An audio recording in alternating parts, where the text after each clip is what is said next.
is happening, Pro Wrestle Times listeners? Phil here, Hairline here, episode 4 or 5, I want to say. I think this is 4 officially, 5 total. Thank you so much for being with us, man. We've been having a blast doing this week to week. Yes. Absolutely. We went a little hard on Dynamite on the last show. You went a little hard on Dynamite on the last show. I was just myself. Right, that's true. You were an even-keeled Hairline, and I was an erratic and slightly drunk Phil going hard on Dynamite. But as we speak, Dynamite is about to be on the air in 2 minutes at the time of recording this, and hopefully they do better. Speaking of Dynamite, check us out at Pro Wrestle Times on Twitter. Check out our Patreon, yada yada. Let's jump right into the show this week. Hairline, there's some Tony Khan stuff going on. Speaking of AEW, and the whole hold on. Talking about current events real quick, I just wanted to say fucking happy Bullet Club Day, bro. Oh yeah, we're both wearing our. We should probably too sweet through the screen quick. To... Oh, look, we did it. Oh yeah. Hairline and I are both. He's wearing his Darkness Club shirt, and I'm just wearing my straight up Bullet Club shirt. And yeah, we're a couple of marks. What can we say? Nonetheless, though, right, bringing it back to what we were talking about, All Elite Wrestling and Tony Khan. So today, we're recording this here on Wednesday, May 3rd. Tony Khan and the Wembley show started trending, and it's because I guess they did 36K pre-sale is what they're saying. And then some ESPN reporter on Twitter kind of talked shit on that, and then Tony Khan went ballistic. But before we get into that, Hairline, a lot of people are saying the 36K tickets at Wembley isn't legit. I think it is legit, even if it is scalpers and bots who bought them. The fact is they sold the fucking tickets. WWE inflates numbers. I don't really, to me, I'm like, whatever, good. I hope 50K show up because I want wrestling to be successful for more people. But with that being said, what do you make of the 36K? Do you think that's real? What are your thoughts on that? Well, I don't know, man. Like, I get what you're saying as far as like with the scalpers and like the Ticketmaster crap, because we got that going on here in America as well. So, like, it happens all over the world, man. Scalpers buy the tickets to resell them. A lot of people are discrediting 36K and saying, yo, it's fucking resellers bought all the tickets up, and UFC does the same thing, and they do this and that.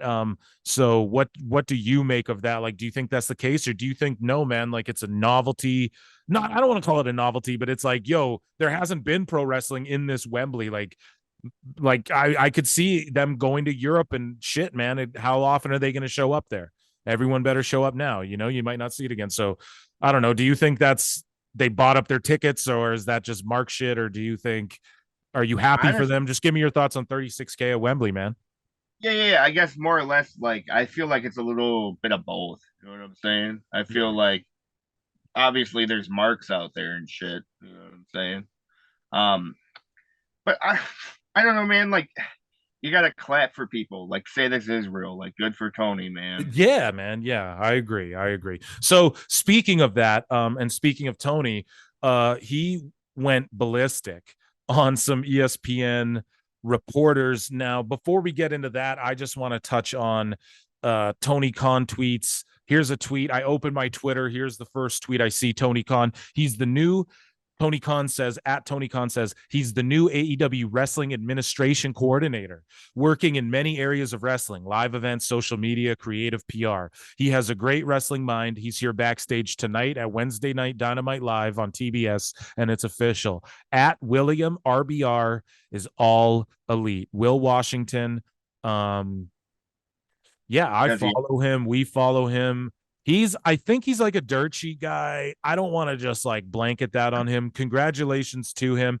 Actually, I think he does I think he works for Fightful.com though, and does the Grapsity podcast, and a lot of people Fightful's there, so they want to be bitter towards this, but congrats to him, from Phil to Will. Hairline, what do you make of, I guess he's buying media is what the haters he's been buying media. Man, he bought up Dave Meltzer fucking years ago, bro. Going, Ooh. what? Hold on though. Despite any of that, congrats to this guy for like getting a better job and like providing for his family. Yeah, Like and that's doing awesome. something that's probably his dream, man. It looks like he's just a straight up podcaster. I don't want to call him a dirt sheet guy. I don't know if he's out here breaking news, but I do see him on Twitter a lot. And some people hate on him, some people don't. That's fucking Well, life, brother. right. Regardless, congrats on your Right. new job, bro. Good luck having to put up with Jericho. Next.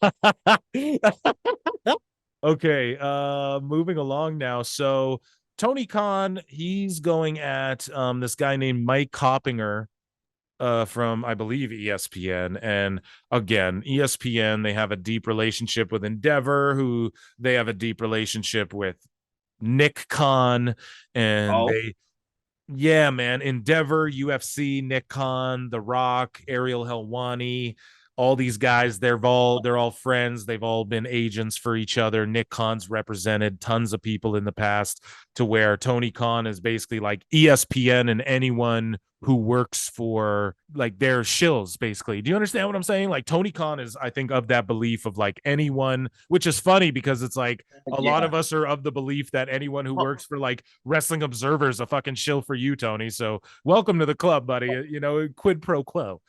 I easily believe that because to me whining about it, it's just like it's absurd that like Tony would say any of that because like fucking he calls any negative feedback a bot, and it's all like, no, Tony, just because someone isn't enjoying your product doesn't mean they're a fucking bot. Continue. Reinforcing what you just said. And he works for ESPN, I believe. And he tweets out at Mike Coppinger says, hearing Wembley is scaled for only 40K for AEW. Far cry from last April when I was ringside for Tyson Fury, Dillian White, and it was packed to the brim with 94,000. Nothing beats the big fight feel at Wembley. So before I get into Tony Khan's response, I mean, that's just right there, that tweet right there. You cannot compare Tyson Fury versus Dillian White. And we're talking about Tyson Fury, the biggest name in combat sports, probably, who Right. who um is from that part of the world. You know what I mean? You can't even really compare that. So that's just goofy in and of itself right there. So I'll Oh, defend Tony Khan on that. But he went so fucking nuclear that it's like, God damn, bro, you could have just Tony could have just retweeted it with like a LOL face and it would have been fucking funnier. I think he just went so hard that now all the marks are like, could you see Vince McMahon doing this? And could you see, who wouldn't like, though? I know, but I'm just saying, like, he's catching flack, but really he should defend himself in this instance because this is just like such a weird thing to say. Hearing Wembley is scaled for only 40K for AEW, even if it is 40K at Wembley, bro, like that's awesome. But and then just to compare it to that fight, I think is foolishness. So like if I owned the company, like I'm just trying to be object, I would be like, yeah, like I'd be like, yeah, fuck you. Like I'd either not answer or I'd just like LOL at that. But he went off. No, yeah, get Um, to the tweet.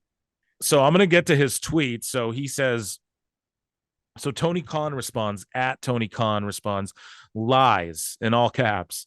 What a load of what a load of crap. Tell your agent Nick Khan to shove it up his ass. Oh, Ooh. don't ask. Oh. He's coming, bro. He's coming. So then Well, that was sorry, you go ahead. Give me your thoughts on that first tweet, and then we'll get into a follow-up tweet Tony Khan sent unprovoked. He just 20 minutes later, he tweeted again to the same guy, responding to the same guy. Give me your thoughts on that first tweet. man, how am I supposed to do that when you just hit me with that, bro? Like, bro, I okay, so like, man, like if okay, if I'm the king, I'm not paying attention to what the peasants are doing. You know what I'm saying? Right. Tony shining a light on this guy shows you that he is, his opinion is valid, Yeah, it just validates him sort of, and then Right. it just sheds light on something that it's almost like if it's not true, it wouldn't bother you this much. Exactly, man. I can't believe Tony didn't call him a bot. And the thing is, is it's like Tony. Uh, I respect the guy and I appreciate him, but the whole thing is that like he doesn't. So I don't know, man. Like, okay, so you can like it just seems like anytime any of these like more prominent figures in I guess sports or reporting or ESPN, whenever someone says some shit about him, he goes nuclear on them. When but Yeah. like people are saying great things about him and he's got nothing bad to say, obviously, and that's how it sort of is in life. But I mean, I don't think to this extent, man. I think that I don't know. What do you get what I'm trying to say? Like, it's almost like if you don't say what he wants you to say, he's going to get really upset at you. And then if he's still like not hearing what he wants, he'll just dodge your question completely, bro. You know what I'm saying? Right. Right. So let's just move Tony's a on good to his next tweet. yeah, 20 minutes later, man. Tony responds, I believe. I don't want to talk out of my ass, but it looks like he's just responding to the same tweet 20 minutes later. Do you understand what I'm saying? So like this shit is on his mind. Like he's He's like Sean Ross said. okay. Okay, man. Birds of a feather. Sorry. Sorry. So Tony Khan says 20 minutes later, give or take, he says, or 15 minutes later, whatever. He says, since you carry the credentials of a credible reporter, plus represent the worldwide leader of sports reporting, is what he means to say there. So since you carry the credentials of a credible reporter, plus represent the worldwide leader, I'm just curious, who was your source for this? And how can a reporter representing ESPN tweet something about a legit news story that's so blatantly long and easily verified as a falsehood? Well, Tony Khan, welcome to the fucking media in 2023, bro. Like, what the fuck? Or, hey, it's funny how he goes. He goes at these people on Twitter and he goes, "Hey, I've been in the forums using the internet since blah blah blah blah blah." Brother, you mean to so you don't know that all the media is just garbage shill paid for fucking, you know what I mean? Fox is over here just shilling this shit, and then CNN's over here shilling this shit, and then Twitter promotes this shit and buries this shit, and YouTube, like you're so well versed, but you don't understand that about the fucking world, bro. You're a billionaire. Come on. You know that, dude. You know money makes the world go round. And it's up to you to fucking not to shine light on it like this and just laugh at shit like this. That's what I think. But I'm not going to tell anyone, especially a goddamn billionaire, how to do business. Well, he needs to hear it. Whether or not he got his billions on his own or because his dad like invented the muffler for the car or something crazy like that. He like invented bumpers. Am I not wrong about that? Like, Google that shit. My problem with Tony Khan isn't that he's a golden or he was born with a golden spoon in his mouth, man. You know what I'm saying? Because Shane McMahon's the same exact thing. My problem is that he's a mark and he has no idea how to properly book wrestling.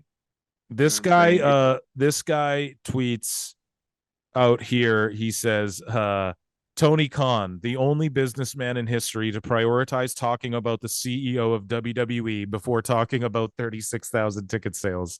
And it shows that Tony responded to that Coppinger guy at 8:45 p.m. and then tweeted about the all-in pre-sale 36,000 sold at 9:04 p.m. So it just does show you his priorities. Like he's the one pushing this war more than anyone else. Yeah, for sure. I truly believe that. Does Triple H even think about him? I bet he does. Like in like a, I bet it rubs Triple H the wrong way that when NXT and Dynamite went head to head, that he did lose. Oh, for sure. Yeah, no, he's that. And then some of his NXT guys went to AEW at like, yeah, baby. So yeah, so it definitely, I bet you it is on his mind a bit, but I think now that he's like on his main roster shit, and even though Vince is controlling it, like obviously Triple H is doing the day-to-day personable feet on the ground work. And so I think he thinks about it probably less. And I think he looks at it as more of a joke than ever before. And I think, and not to like be like, oh, fuck AEW, but I just think if I put myself in Triple H, he's probably he probably is like, that shit's a joke, you know? That's all I got to say. Yeah. But it's no joke, 36,000 to 40,000 fucking tickets. That's no fucking joke. I applaud you, Congrats. Tony Khan and AEW. Yeah. Congrats, Excalibur and Taz. You would. Yeah. Oh, you're such a mark. Okay, so Enough of this AEW crap, bro. Come on. so you're done with that. So before we get off Twitter and we get into the Raw review, Oh, we do have more, don't we? well, we're going to do a Raw review, and then we're going to maybe look over the Backlash card or something. I don't know. Maybe we'll do that later. But regardless, Louis Dangoor. Oh, yeah, you put it right, correct. Yeah, Louis Dangoor is at the Louis Dangoor on Twitter, is trending on Twitter. The reason I'm not sure. Let's just read what some people have to say about him. Apparently, he's a perv. Who is this? Who is this Louis guy? Louis Dangoor is let's pull him up on Twitter here. So he is a wrestling journalist. He's a lead editor at Give Me Sport and Snack Media, journalist and presenter.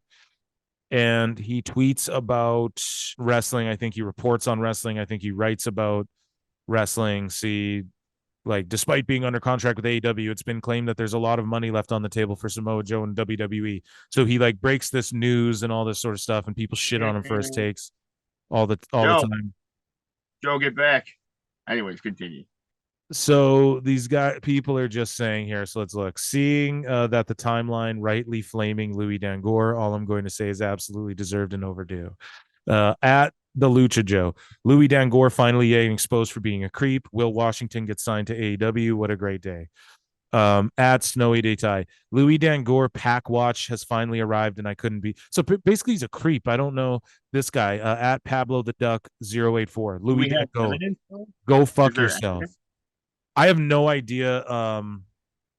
So squared r/squared circle on Reddit wrote some details of Gimme Sports' lead WWE writer. Louis Dangoor's sexual misconduct are revealed, including sending BDSM fanfics to colleagues, creating a fake podcast used to get women on camera for the purpose of asking for webcam sex, asking a married colleague for a threesome, and more. Man, I don't know, dude. I get it. Don't like, okay, you know, now I'm not gonna say anything that's gonna get us canceled or in trouble here, but I will say this, hairline.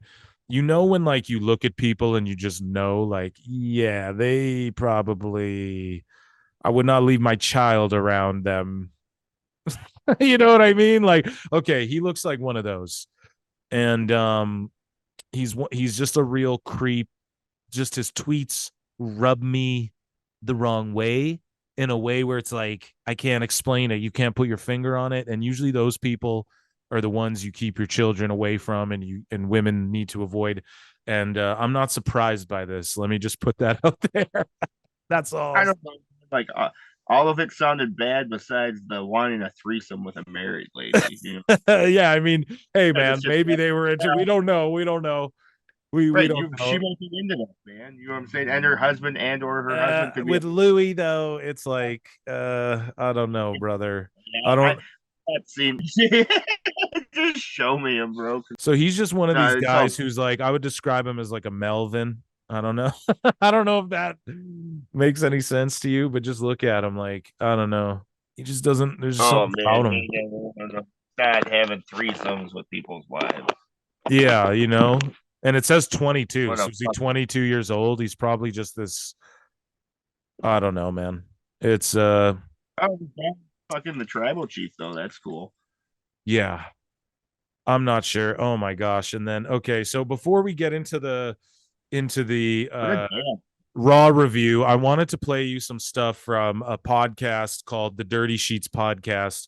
It's hosted by a gentleman named Cav and a gentleman named Billi Bhatti. Billi Bhatti, you know, he catches a lot of heat. He catches a lot of flack online for like maybe his political takes or whatever.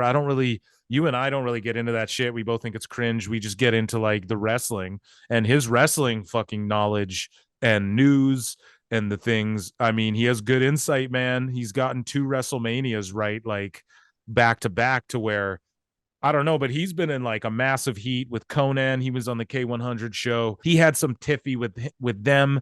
SRS accused us of being boys. I've never met Billi Bhatti. We live on different parts of planet Earth. Although I'm not saying I don't even know him at all. I don't know Sean. I know him as I probably know Sean better than I know Billy because Sean's been in my DMs way more. But nonetheless, I digress. All of that nonsense aside, yeah, this isn't about our relationship. What this is about is at Lock Betting Com, the news that this motherfucker is able to break, and the few interactions I've had with them have been pleasant. And yeah, I mean, I see he tweets salacious shit, but I mean, fuck, man, he gets the attention, he gets the clicks, he gets the algorithm going. I'm not saying I agree with everything he says, but that has nothing to do with wrestling, and that's where I'm interested in Billi Bhatti. So, sorry, what were you going to say, Hairline? Let me just say something quick here. Yeah, you go ahead. This is all off pod shit, but just here's a quick example here. Your beliefs in like politics and shit are the complete opposite beliefs of mine. You know right. What I'm saying? And we still function and do this. So it's all like, I don't know, man. If we can separate that from like the entertainment, right. Other people. But I guess I can't hold others to my standard. Exactly, bro. We can't hold others to our standards. So I don't know. We would have Billy on the show. We would have Sean on the show. We would have anyone on the fucking show. Oh, yeah. They're probably laughing. If they heard this, they'd probably laugh. Why the fuck would I do your show? But I would have anyone on the show besides the Elite. See, that's where you'd have to sit one out, dog. I'd have to take that one. Because I would have my rule. No, you'd skip our own show. Hey, his no Elite rule doesn't just apply to Dynamite, folks. Okay, it applies to our show as well. But nonetheless, so the reason I bring Billi Bhatti up and all that is because, again, I refreshed Twitter and we have Billi Bhatti just saying something that's going to pop Hairline here. So I just wanted to read it to you. So at Just Alex Central says, Konnan said the following about the Elite and CM Punk possibly doing a program on his Keeping It 100 podcast. Konnan says, I would sit everybody down and tell them to make it work. In WCW, they were way bigger names. You could always work shit out one way or another. Blah, blah, blah, blah, blah. Billi Bhatti's reply is Billi Bhatti's reply at Lock Betting Com is, yet privately he buries the Elite for being video gamers and for playing video games and watching basketball at tapings instead of acting like EVPs. This guy is one of the phonies in the wrestling business. He'll have whatever opinion that can protect his income. Okay, so Billi Bhatti was saying that apparently WWE was going to contact or is trying to get Konnan to do an angle where Dominic Mysterio attacks him. What do you make of that? But Konnan needs to get cleared medically. So that's what, and Billy worked with these guys. That his comment on the Elite probably got a pop out of you, but I wanted to bring this up to you. Dominic, which we'll get into, is like the hottest heel in wrestling. What do you think of like Konnan coming in and doing an angle? I think I predicted that a little bit ago, and I think you were like, I don't think that would happen, but I might have been onto something there. I guess I will start with that. If I was a manager at Target, I would probably also be watching the basketball games instead of managing the Target. But anyways, man, I think that would be some awesome heat. You know what I'm saying? Especially if Konnan came out there doing all the Eddie stick. You know what I'm saying? Or like, right. Or some kind of like, dude, him putting LWO over or something like that. And then like Dominic comes and yeah, man. Right. And now do you think that the Chavo talking shit on Twitter, do you think that might have been in part of it now too? Because I remember you said, no, I don't think it is. And I was like, I think it could be. What do you think? Is he going to get medically cleared, bro? Well, okay. Konnan's on like kidney dialysis. Chavo talking shit on Twitter. No, but I'm saying though, isn't Konnan like pretty rough? I mean, fuck, man, he did some physical shit. I want to say not long ago on AEW, but I mean, that's not. I don't know if that's the best metric of, they let Matt Hardy fall off a fucking crane and crack his skull and continue fucking wrestling. So I'm not sure if maybe that's the best metric, but nonetheless, I wanted to talk to you about what Billi Bhatti said on the Dirty Sheets podcast about Roman Reigns And I brought up to you the other day, I said, yo, apparently there's actual heat a little bit on Roman Reigns because Billy explains it better than I can. Play with the clip first. Let me play you the clip. So this is Billi Bhatti. Now, this motherfucker was right about Roman winning at WrestleMania. He was right about last year's WrestleMania. He said like weeks out, he's like, Vince is going to pin Pat McAfee or whatever the fuck happened. He was right, dude. And I went, holy shit. So that's what turned me on to this guy. All of the other shit is beef with people, all that. I don't care. I just like his shit on wrestling. So anyways, that aside, let's listen to him divulge the information that he reported this weeks ago, that Roman wouldn't be at either of the drafts. Roman would be the first draft pick. He said all this shit. So here's a clip. I got him talking, and I just want your thoughts on this. And yeah. Reigns, but that was only because there was a bullshit story out earlier in the week that Roman Reigns was going to Raw. People really need to stop giving weight to these people. They are not credible whatsoever. Roman Reigns, as outlined by my report, was never, ever going to Monday Night Raw. Fox wouldn't have allowed that. I don't think they are going to allow that for Ronda Rousey either. I can now read exactly what I wrote over on my Patreon page if you want to sign up. It's thedirtysheets.com. You will get stories exactly like this before everybody else, and you won't be a fucking idiot sick. Plug, yeah. Reigns to be drafted to Raw. The story says this is a huge story, and the future ramifications are unknown at this point. However, there is significant heat on Roman Reigns and on Vince McMahon right now, the biggest advocate for Roman Reigns to remain as champion. Yeah. As previously reported, Roman Reigns was set to drop his title to The Rock, who would have subsequently been cashed in on by the Money in the Bank holder. The Money in the Bank holder was supposed to be Cody Rhodes from the Money in the Bank that was supposed to be held in Las Vegas at the stadium, not at the arena. Woo! For you. This would have given Roman his promised 4-month break from WWE television. When The Rock was... I need to pause it right there. So when Billy talks about this 4-month break, he brings it up a lot. And for people who are following this and don't have context of that, this motherfucker called this, he said it a year or so ago. Roman's supposed to have a 4-month break. It was promised to him, but he said, no, fuck it. Let's go get this money. Let's secure the deal. Let's kind of like minus the not in the contract. Yeah. So Roman, now after Mania, he's like was promised this 4 months. And so he changed what Billy says. I think he gets into detail here, but he says, we saw Roman on the Raw after Mania because he was like, I'll just change my flight. I'll come in this one extra day, and then I'm going on vacation. We haven't seen him since. He's not on Backlash, and he won't be on a lot of other fucking shows, apparently. And they created this new title, and apparently there's heat on Vince, and there's heat on Roman. I don't know, but we're going to keep listening through this here. Swapped out for Cody because Rock didn't want to do the show because Vince McMahon has just been a shit cloud of controversy going into WrestleMania. So The Rock decided in January he wasn't going to do it. Added that bit too.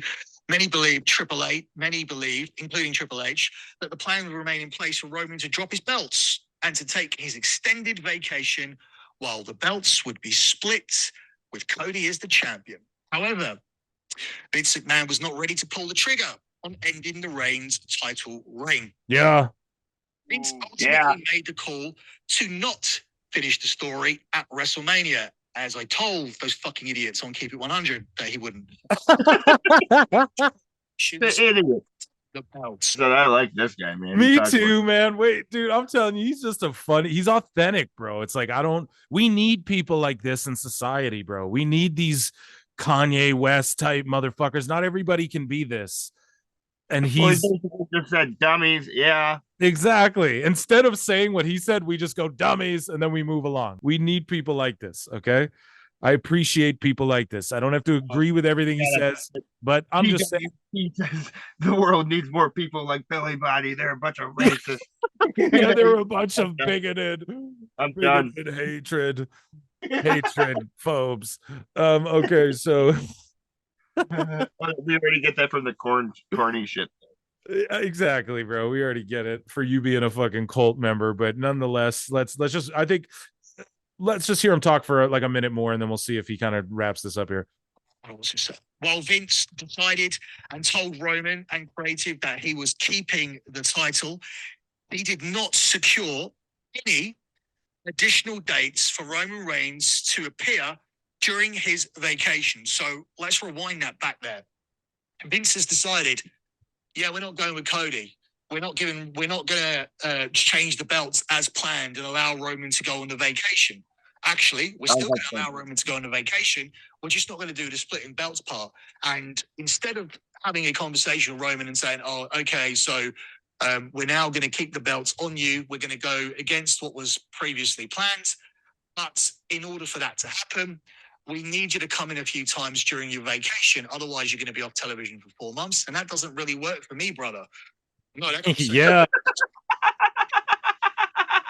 There was no conversation with Roman Reigns to say, hey, we need you for this, and this. That was not outlined during this initial conversation.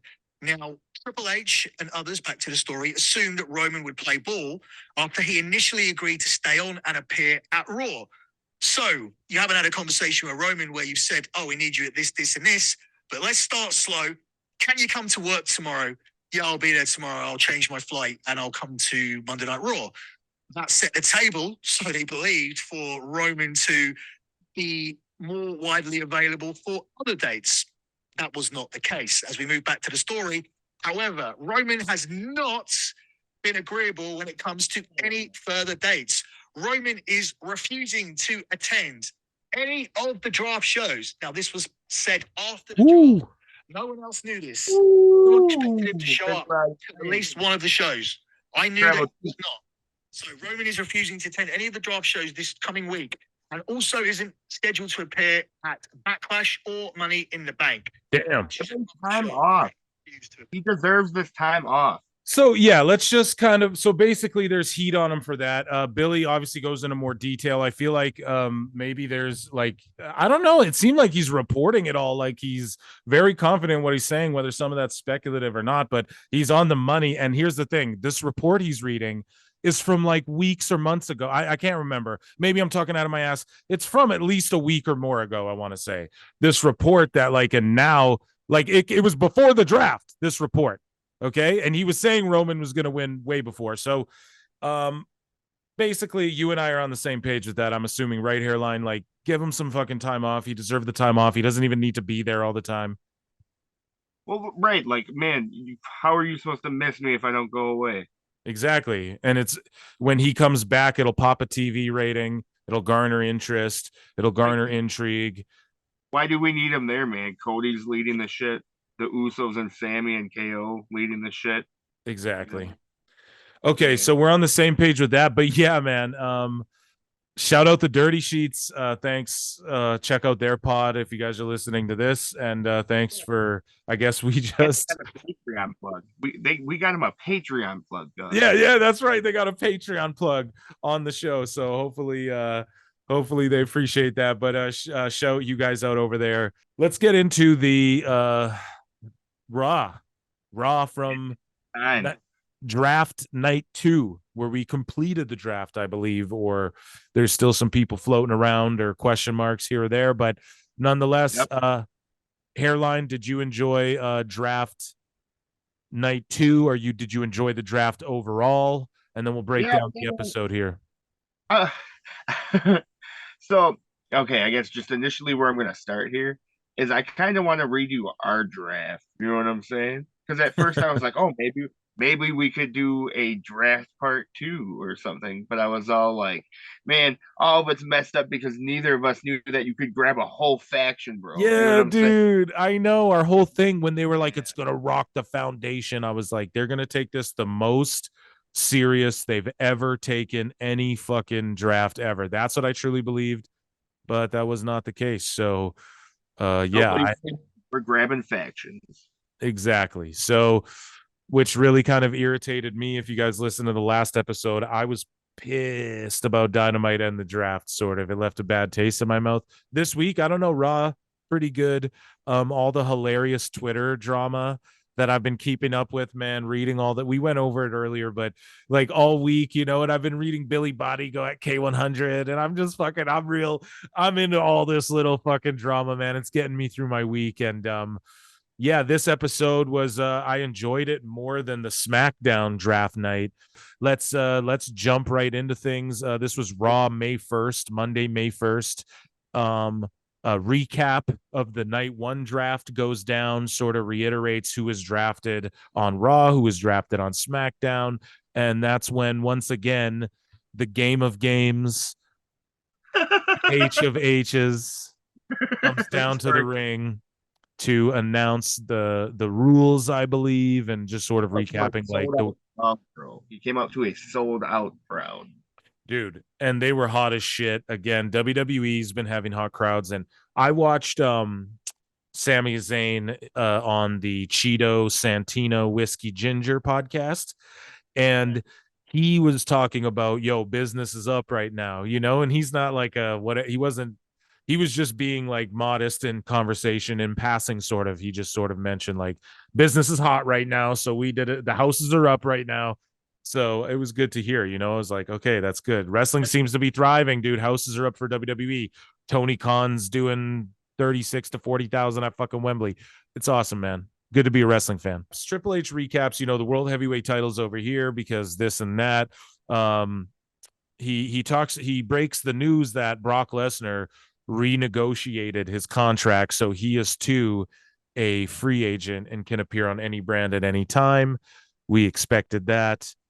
Who really gives a fuck? Just kidding, but that's the part that left a sour taste in my mouth about the draft. I'm not a big fan of the free agent thing, but we did put over the NXT stuff, so that's good. So for the first round of Monday Night Raw, they select the SmackDown Women's Champion, Rhea Ripley. So we were wondering, you know, are they going to do Belair versus Rhea? I was saying yes. And then Hairline's like, I don't know if they'll make a new women's belt too. So no, they just switched them, and they're just going to switch color belts. Fuck you. Good for Rhea. Confirm something, bro. If Rhea's going to Raw, well, what does that confirm? Where's Zelina going?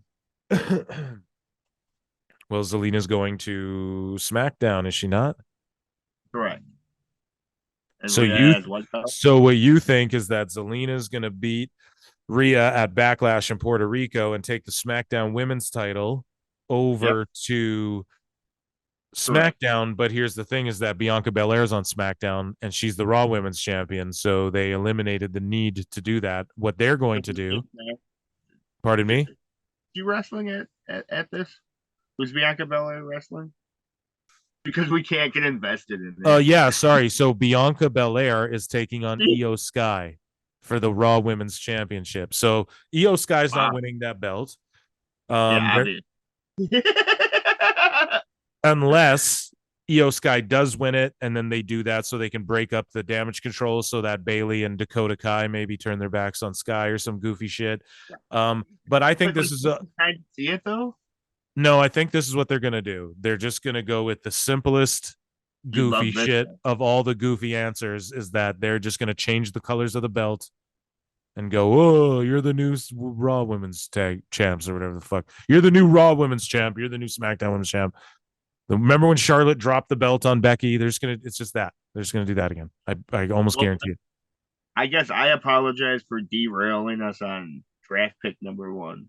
No, you did not derail us. So SmackDown selects and secures the United States Championship by selecting Austin Theory. Yeah, great pick. He's taking on Bobby Lashley and Bronson Reed for the United States Championship. I think there'll be a fucky finish where Theory pins Bronson Reed after Lashley spears him or something. That'll be what happens. Yeah. Moving along.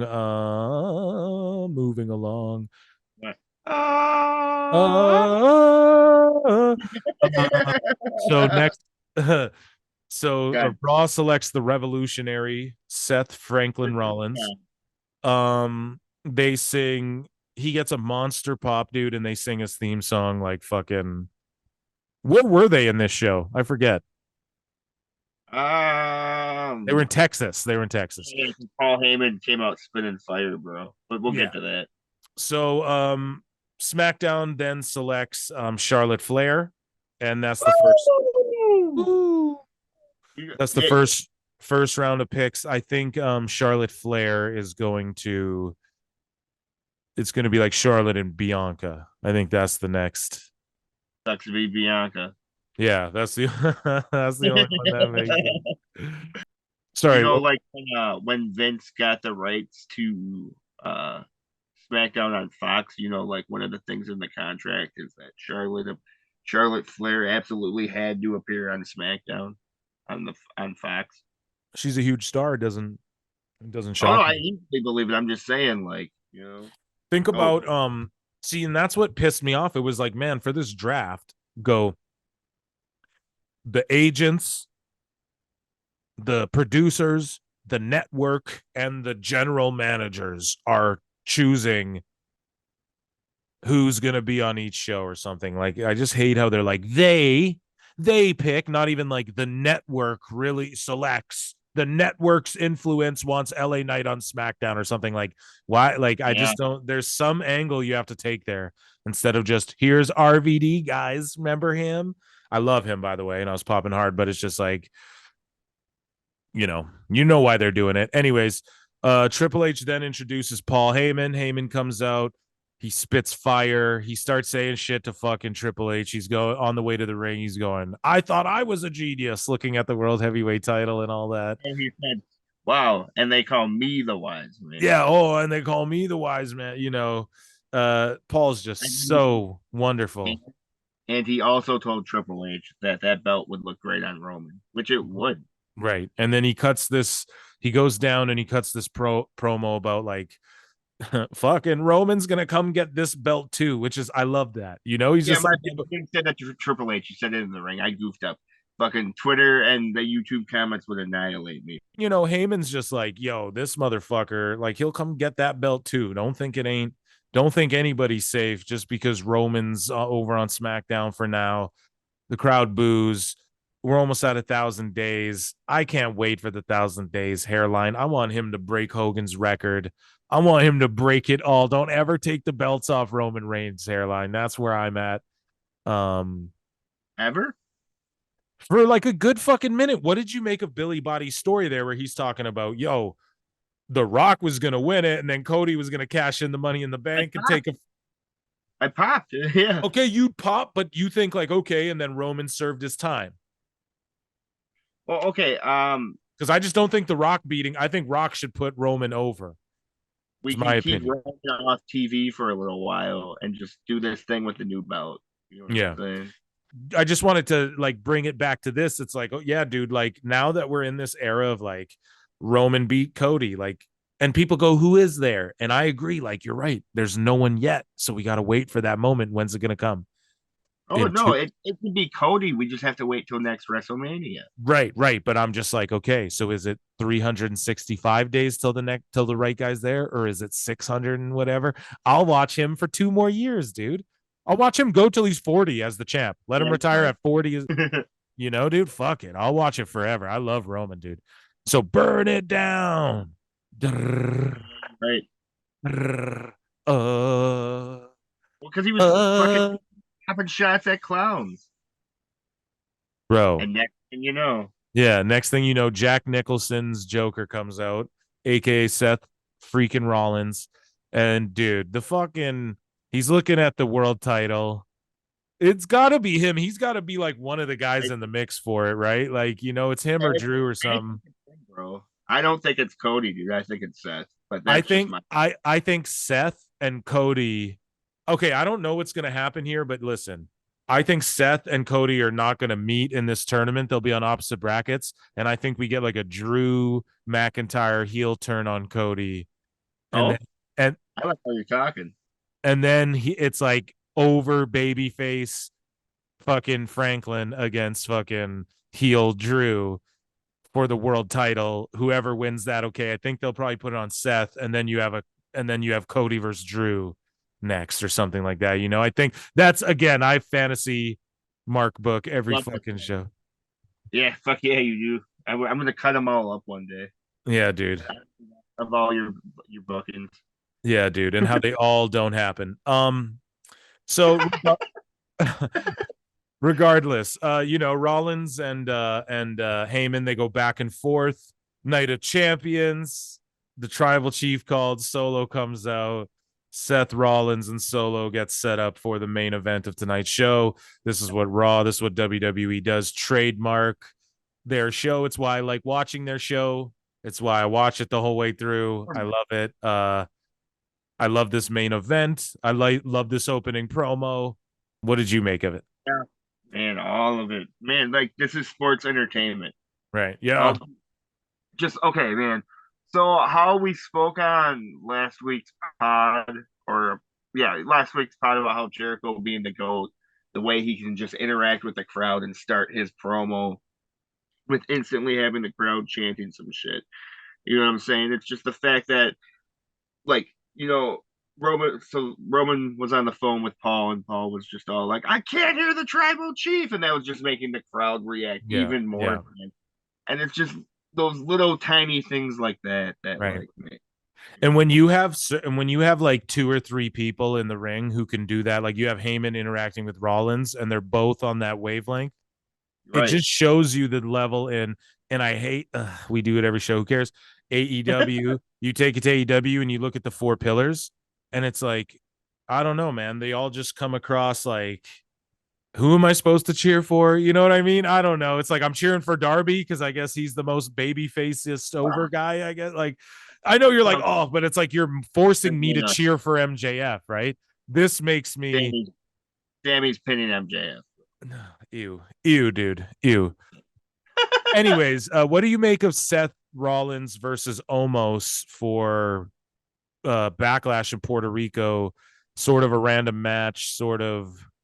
MVP sold me, bro. Yeah, right. And are you okay? Like, who do you think is going to win that, dude? I mean, I feel like Omos needs a win. I think Rollins.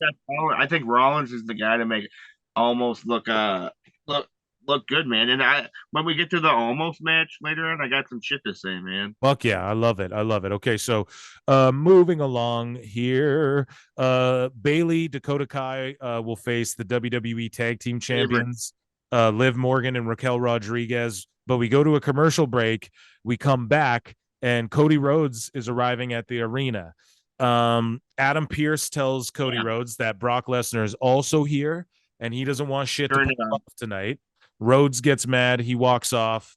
It shows us the war rooms, the NXT superstars at the Performance Center, which I love. You and I were putting this over, like, yo, more of this, like almost do a separate NXT draft every year where each show picks 5 people or factions, I guess how you guys like to do it. But regardless, do it because we like to see, it's like watching the NFL draft, these young college kids, like, or whoever, right? Like, oh, I could get called up. This could be my time. We love that. More of that, please. If you ever do another draft, even if you don't do a brand draft every year, do that NXT shit once a year, bro. Pick 10 people to come up. Like, fuck it. Even if you send them back down after. That's what happens in real drafts. You draft people. They go to practice teams. They go back down to the minors. Just do it, man. I love it. I love the look, the feel of all of that. I digress. So non-title match. Yeah, non-title match. Damage Control, Bailey and Dakota Kai took on the women's tag champions Raquel Rodriguez and Liv Morgan. I'm not going to go in on this, but when they're like non-title match, but then they're just randomly defending their belts against fucking Chelsea Green shit or whatever's going on, I just go, okay, so now the tag champs are going to do a job to set up a potential match. Like, it's just so bad. You go ahead. I was starting with, did you see the graphic botch at the start of the match? No, what happened? They played Liv Morgan. Okay, so like, you know how like they have the CGI graphics that play, like, example, Roman Reigns has that giant golden statue and whatnot. Yeah, Randy Orton has the giant turd snakes. Liv Morgan has giant neon letters that say Liv. You know what I'm saying? Okay. So yeah, those graphics popped up for Raquel's entrance. You know what I'm saying? So somebody got fired that night. Yeah. Do you think they got yelled at Vince style, or do you think Triple H is more even keeled? I don't know. I'd like to think he's more even keeled, but yeah, I don't know, man. What I really liked about this match, and obviously, you know, me being selfish, is they worked the match exactly why I said they would be the tag team champions. Right. It was working the hot tag. It was. Yeah, I know. I noticed it. Yeah, I know you did. Yeah. Right. Was it popping you at all? Yeah, I mean, dude, I'll never, like I've told you 1,000 times, I'm not going to be like Bailey's a bad wrestler and fucking Liv Morgan can't work. I've told you I've seen Liv live. She works, bro. She's great. I'm never going to shit on Sonya Deville or Chelsea Green and be like they can't work. WWE has some of the best women ever.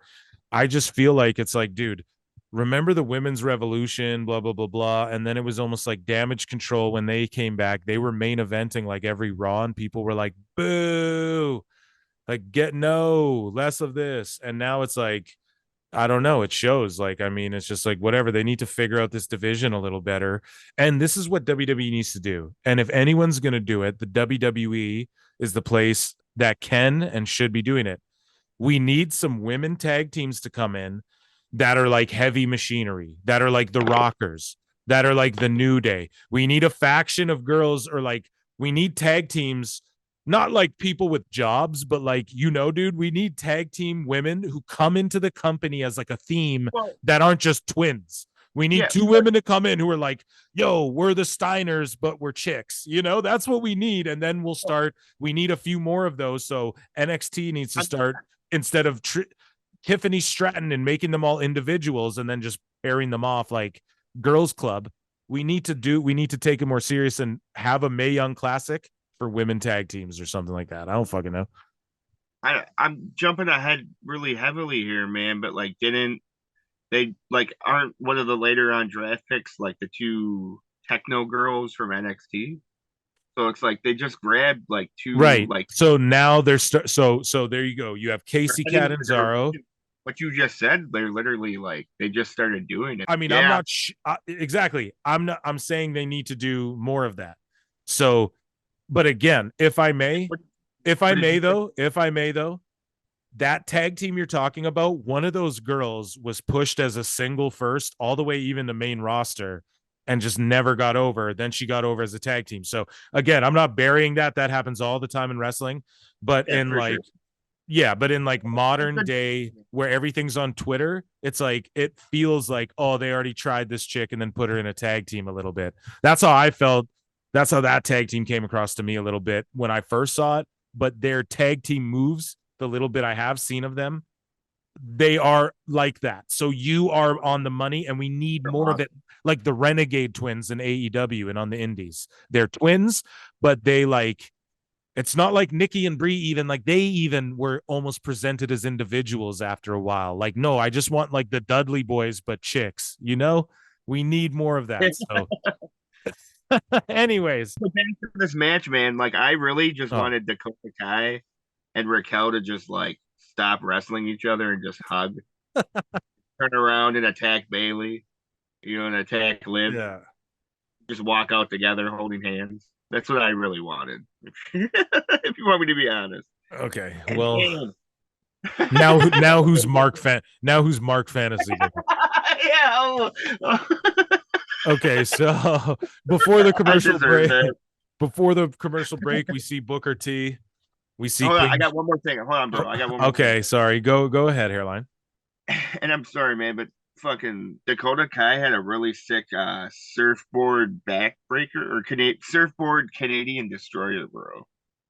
I don't like. Did you see the Canadian destroyer she did? Yes. Yeah, she like just hopped on her back, man, and I don't know. It was the first time I've ever seen anything like that. It's like that's called like I think it's called like a code red. Yeah, I'm not sure what it's called. I'm just a mark. Yeah.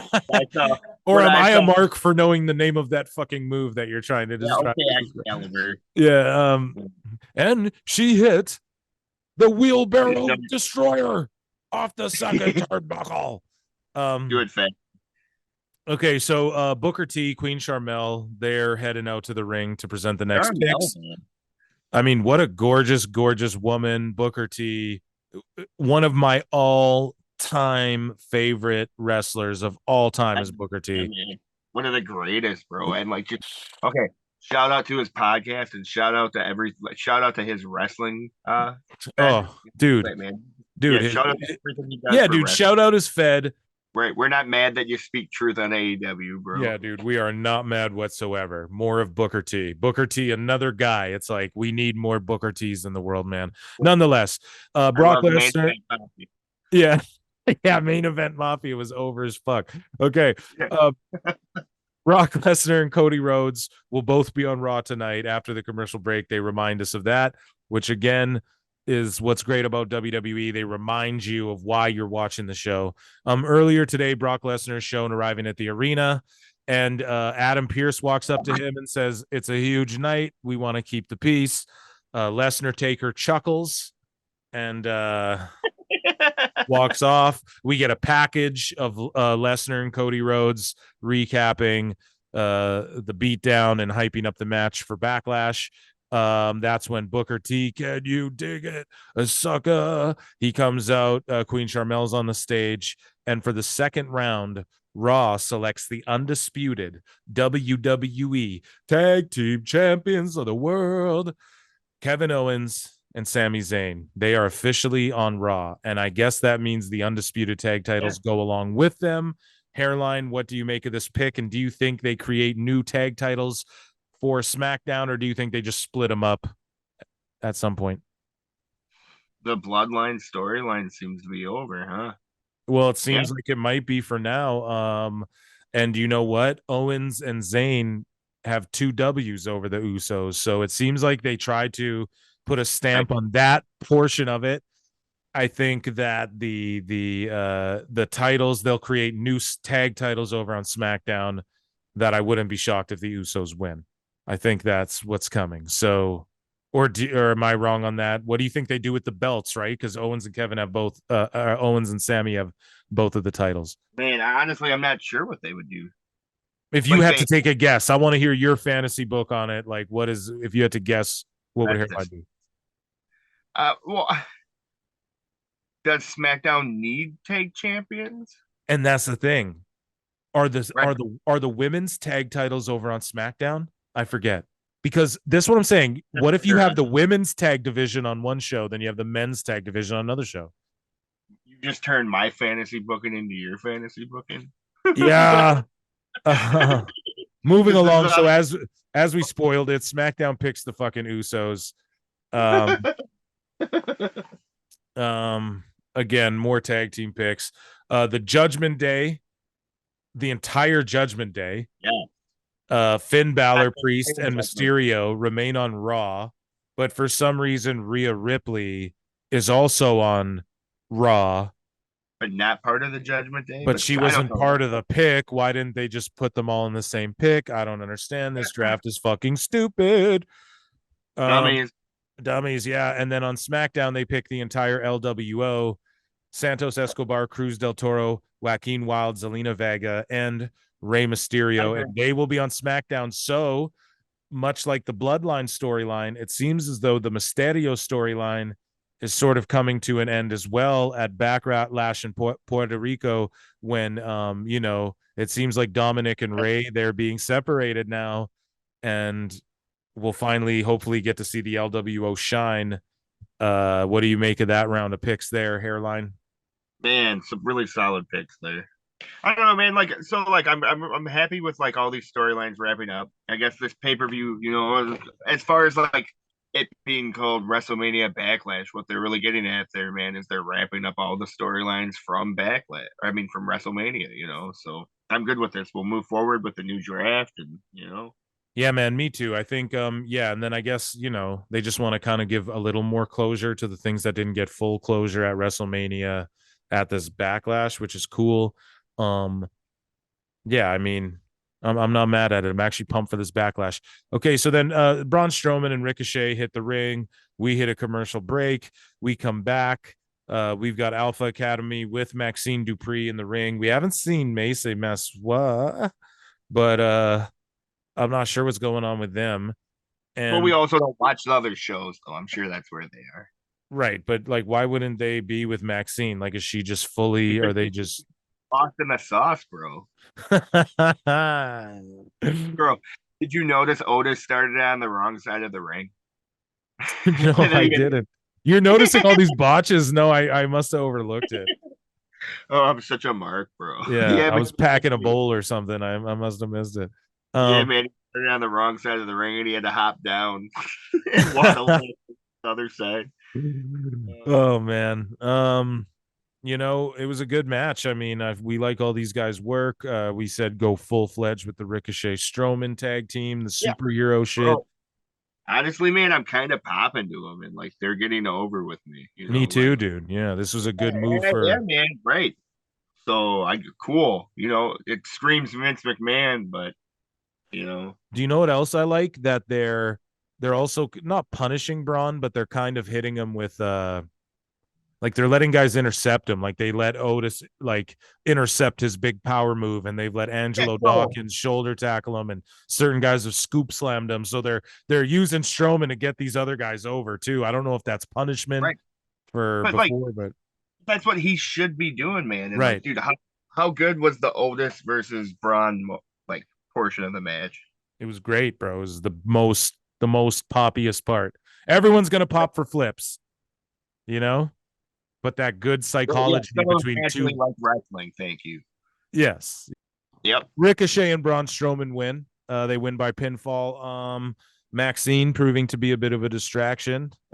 She would be for me too. So WWE Hall of Famer HBK comes out of the Raw War Room. Yep. And Adam Pearce comes from SmackDown's War Room, and the third round is in my hairline has heat with Adam Pearce. Not heat, but he just wants him to go away. Should I make a no Adam Pearce rule? No. Well, if you want to, man, it's your show. I would make so much shit, though. You would. He's on like 90%. In my opinion, this draft should have had HBK be the on-screen GM of Raw, and then Adam Pearce just go to SmackDown, or vice versa. Nonetheless, though. So Heartbreak Kid, we come back from commercial, and HBK is ready to announce. Bro, NXT being a bunch of marks when Shawn Michaels came out. Yeah, they were popping. So the Heartbreak Kid gets cut off by Brock Lesnar's music right when he's about to announce his pick. Bow, wow, bow, bow, yeah, bow, bow. I pop. I got it in my notes. Undertaker, Brock. Yeah, Lesnar Taker, and Adam Pearce runs over to Brock instantly and just like starts, being like, "Dude, don't do it," whatever. And then Brock like flinches them. You have notes on this hairline? What do you have to say about all that? I loved, man. It was like he was all like Texas, and then he got that huge pop, man. They all reacted, and he was all like, "You're looking at the last real cowboy." Yeah, dude. Oh my goodness, man. And it was all like, "Damn, dude, did Paul tell him to do that?" Probably, man. I'm sure Paul still has a hand in all the Brock shit. Sure. It felt like Paul. So he goes, yeah, Texas, like, how does it feel to look at and Brock, man, it's just, and he can say that. Who's going to say shit to stop him? I'll tell you who. Wrestling has more than one royal family. Bro, right before Cody, though, I just want to mention quickly, man, my favorite part is Adam Pearce was all like, with all due respect, bro, we got these. Wow, not bro. With all due... Bro. With all due respect, Brock, I'll have to have these gentlemen get you out of here. And he was all like, "Well, Adam, with all due respect, you're gonna need a lot more than these guys to get me out of here." Yeah, of course. Yeah, the jobber security. What happened, bro? When did he get this good? Bro, I think he's had it in him, and I think he's just at a stage in life where he's more comfortable like selling and putting guys over, and we're doing real shit. Like he's like, fuck this Bray Wyatt shit. But with Cody, he respects and he'll put over Cody. And you can look at this segment. Cody comes in the ring, jumps Brock from behind. And he delivers a right hand to Brock, and Brock sold his motherfucking ass off for that punch, dude. Cody laid it in, and Brock sold like a motherfucker. And people have pointed out, I'm one of them, Brock makes people look great and sells his ass off for people if he wants to, for people that he's gonna try and get over. And this made me think, shit, Brock might even if it's a fucky finish, I think Brock's putting Cody over at Backlash. Oh, for sure, bro. Well, you were saying before that you're gonna laugh at the marks when Brock beats Cody at Backlash. Oh, don't tell them that. Now they're gonna go back and fucking. They are. Yeah, fucking yeah, they are. Yeah, they are. And I'm gonna be one of them. I'm gonna be under there, dude. Talking shit to you. Yeah. But listen.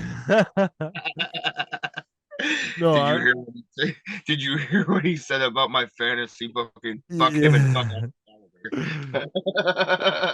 No, but nonetheless, though, I mean, it takes moments like that for sometimes to go, oh shit. Like, it's not like I could see the future. I didn't know, but this indicates a little bit more to me. Like, oh, dude, look at the way Brock bumped for Cody and powdered out. Like, that was very fucking. He was selling that right hand, bro. I love it. I love it. Understand wrestling psychology. You know what I'm saying? And then Cody said, I believe later in the night, and I don't want to jump the gun again, but he did say, he said, beating Brock is pivotal. Like he said, like beating Brock is instrumental in me finishing the story. Yeah, so I think he's going to beat Brock. Baby faces, he's old school and he knows baby faces don't promise what they can't deliver on. So I think Cody is saying, I have to win this. He never said I have to beat Roman. He never said that. He just said I have to finish the story. He never said finishing the story means pinning Roman. I don't think he said that. Maybe I'm wrong. You can fact check me on that, but I don't think he ever explicitly said that. He explicitly said that beating Brock is inherently a part of finishing the story. So I think he's going to beat Brock at Backlash, and it's going to be crazy. That's where we're going to get this whole. But you know what? That's not even the main event, though. So that might actually end with Brock winning, so that they can send them home happy with the actual main event with like Zayn and Riddle and those guys.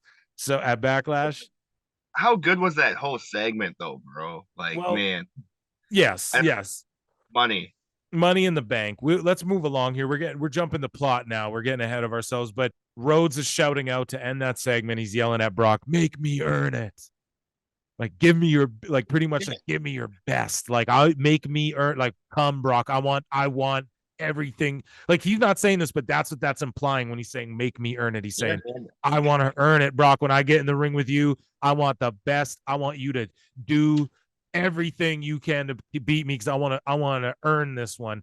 God, I love it. God, I love it. Yep. Undertaker Brock, dog. Woo. Yes. Think he's gonna cold slam him? Bro, I didn't think about that. Choke slam city. Oh my god, dude! Imagine if Brock choke slams or tombstones Cody. Right, just a troll. Whoa! Yeah, kind of guy that does that shit, man. Whoa! And that would get heat because he ended Taker's streak, and now he's wearing his jacket, and it's kind of like Brock could play into those things, man. God damn, that's good stuff. Hairline. This is why I love talking to you, baby. Okay, commercial break. The replays are shown. HBK's on stage. He's like, listen, fucking sorry about let's try that again. And fucking Pierce is gone, so I'm just gonna draft for both shows now. Oh. And he even like he took a little shot at Shawn Michaels, man, or Shawn Michaels took a little shot at Adam Pearce there, and like I think that's the coolest Shawn Michaels has ever been in my eyes. So Shawn says Monday Night Raw selects the women's tag champs Liv Morgan and Raquel Rodriguez. So that fucks up my theory earlier saying maybe put the women's tag division on one show and keep the men's tag division on the other show. Both tag divisions are on one fucking show. So what does go ahead? It confirms your other theory, though, with a later on draft pick. Right. Right. Boom. Yeah. Boom. Yeah, dummies. But that being said, tag division, SmackDown, Hairline, would you give them one, or would you just say, fuck it, we don't need one? Fuck it, we don't need one, bro. Do the Usos don't need belts, bro. I'm gonna watch the Usos regardless of them having belts or not. Like a guy doesn't need a belt, you know what I'm saying? But certain people do need a belt. The Usos don't need a belt. The end. Yeah, that's why I love talking wrestling with you, because everyone would be like, well, you have a Fed and don't have a tag division? What about a women's tag division? Okay. Belts are to elevate people. The Usos are the greatest tag team of all time. The end. I'm sorry, and I'm sorry, YouTube comment section, and I'm sorry, FTR. Continue. Ooh. A lot of spice there. Anyways, replays are shown. HBK drafts the women's tag team champions. And then he announces that Asuka is getting drafted to SmackDown. I love Asuka. I want her to be a women's champ. Shout out to her YouTube channel. Yeah, you're putting it over to me like off pod. Years now. Yeah. I've been saying this to you for years. Yeah, dude. You know, I watched a clip. I watched one of like her doing someone else's YouTube show where she was like eating sushi or something. I don't know. It's just her like eating sushi and playing video games and just like, just travel blogs. Being awesome. Being fucking Konnan and being awesome. I think it's kind of crazy you haven't watched it, man. Right? I really love her too. It is crazy. Yeah, I got shit to do though. You know what I mean? I know. Yeah. I'm just kind of hanging out watching Asuka eat some ramen. Yeah. I mean, I watch a lot of wrestling, and I get Joshi's her life for a lot of people, but fuck, man, I don't know if I got time for that. But I digress. So Raw then picks the New Day, but they only pick Kofi Kingston and Xavier Woods. So I think Big E's coming for that big pop return. Like he's just going to show up and save them. But against who, why, where, when, what, who knows? And we know that, bro, it's going to be it's going to be pretty deadly. Oh, fuck. See, I'm not smart like you, bro. But wait, though. Hold on. No, you are. New Day. No. Stop. Because the New Day goes to Raw and Pretty Deadly gets drafted to SmackDown. See, I'm not smart. Exactly. See, because I was like, dude, I didn't even think of that, but I'm sure I would have thought of that if had that been real, Meltzer. Anyways. Oh man, look at me from too. Oh no. Nonetheless, but here's the thing though. No. Back to the New Day. Before we move on though, back to the New Day. So Big E, we know that Vince McMahon's in control of WWE pretty much. We know that still. Big E, we know like they want to push him, and especially Vince wants to push him as a single. Do you think they did this so that Big E shows up on another show, or? Yeah, I think he's gonna save him for sure, but just not from Pretty Deadly. So moving along, SmackDown selects the Brawling Brutes, consisting of Sheamus, Ridge Holland, and Butch. I think I messaged you and said, they did Sheamus fucking dirty on the draft, man. After his performance at WrestleMania, I really thought he'd be in that world heavyweight title picture and maybe even be one of the guys, like a finalist for that belt. He's over, he's up there. I get the Brawling Brutes are over, but fuck, like, what is he gonna do on SmackDown? Like, yeah, have great matches, but again, their top guy's not there. Is he gonna? I know, but do you think like he's going to fight Theory and Austin Theory's going to start going over on these Sheamus and these guys? I just feel like they did him dirty. I thought this would be the time, separate the Brawling Brutes, take Ridge and Butch, put him over on SmackDown, and then keep Sheamus on Raw. What are your thoughts? I mean, I think it's got more life to it, man. I don't think it's done yet. Okay, fair enough. Yeah, and that's that longevity, that idea of there's something down the line. I think Sheamus is just content right now. Again, this is me being a mark, so I'm gonna start with that. Sheamus also has a YouTube show where he works out with various WWE superstars and whatnot. So I think he's just content doing his YouTube show, traveling the road with his boys. You know what I'm saying? Getting paid to see the world. You know what I'm saying? I don't know, man. I don't think he needs to be a champion or in like a title picture. Now, as a fan, I definitely think he could be in the main event picture. You know what I'm saying? He is, he's right under Drew McIntyre as far as talent. Right. But personally he's just content with where he is at in his career, but like that's just my own Mark opinion, you know. Fair game. So the undisputed champs, Owens and Zayn, are backstage. Riddle walks up to them. He's excited that they're all drafted to Raw so they can all keep chilling. And Owens is a little concerned that Riddle's a little lackadaisical and thinks this is just some bro chilling thing, especially when Owens just wants to be hanging with his best bud Sammy. And KO was all like, "Did you hear him? He said he wants to hang out all the time." Right, and then the SmackDown. Right, a match is going on. Owens is getting in Jay's face. Oh, that was great, bro. How sports entertainmently awesome was that? It was awesome, man. It was a great spot. Owens falls down. Zayn, cracks the chair, throws it at Jay, Eddie Guerrero style. The referee ejects Jay from ringside. We go to the break. We come back, and Riddle's beating the shit out of Jimmy. I mean, good near falls, I guess. A great match, two great workers. I'm not gonna break down fucking move by move. Like, well, again, like I broken record hairline over here, man. But it's awesome when two guys are working together to just get the product over. Right, and just have a good television match, just yeah.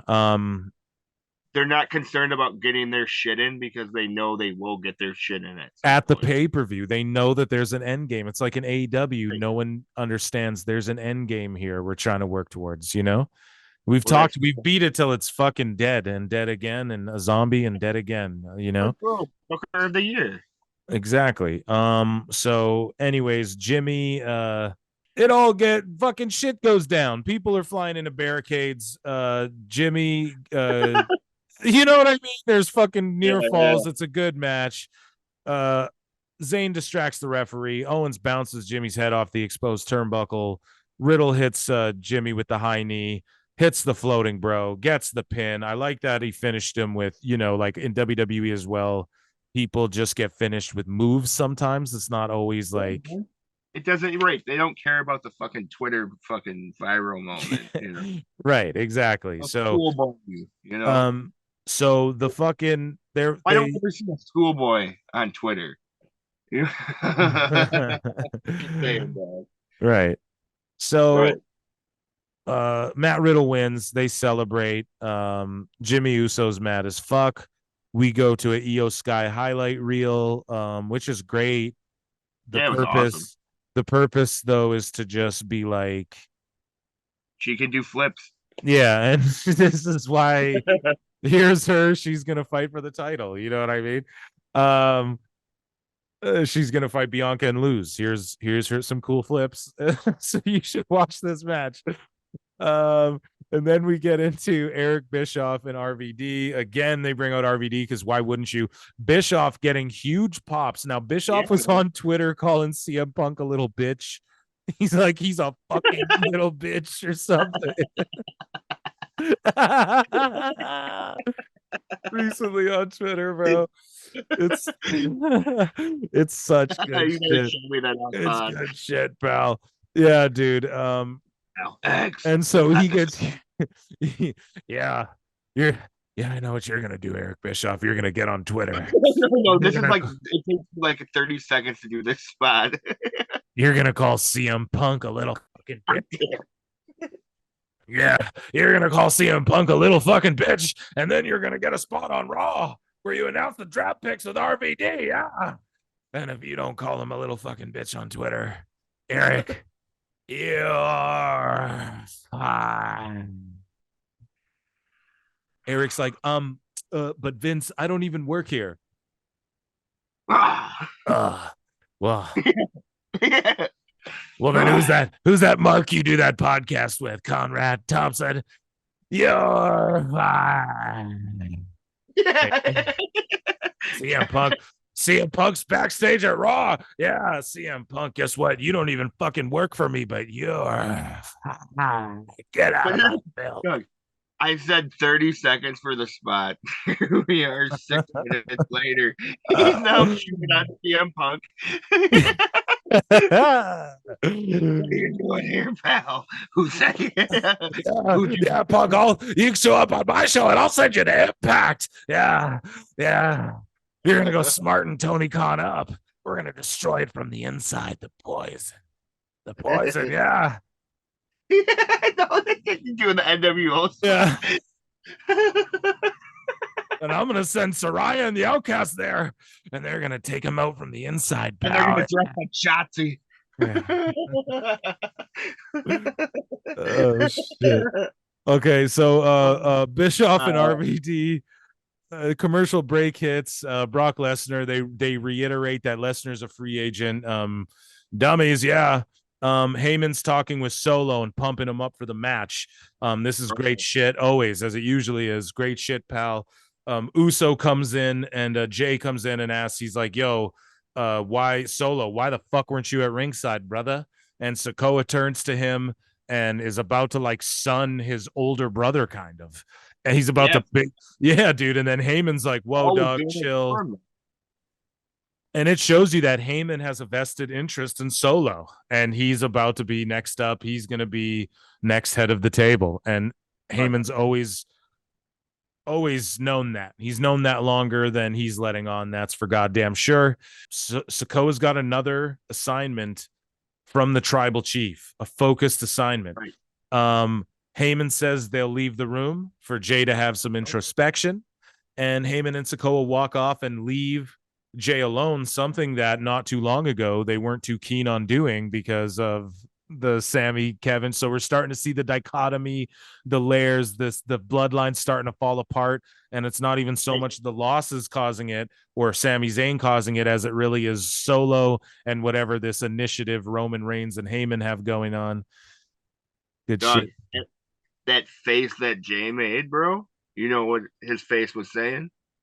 Sammy was right the entire time. Yeah, Sammy been right. And it's coming, bro, man. And just that reunion and like that first hug, dude, in the arena, just fucking man. It's coming, dog. Yeah, man. Man, SummerSlam, bro. Yeah, so they reiterate Seth Rollins, Solo Sikoa is going to be later tonight, and that's when Bischoff, I'm back, better than ever, and he gets huge pops.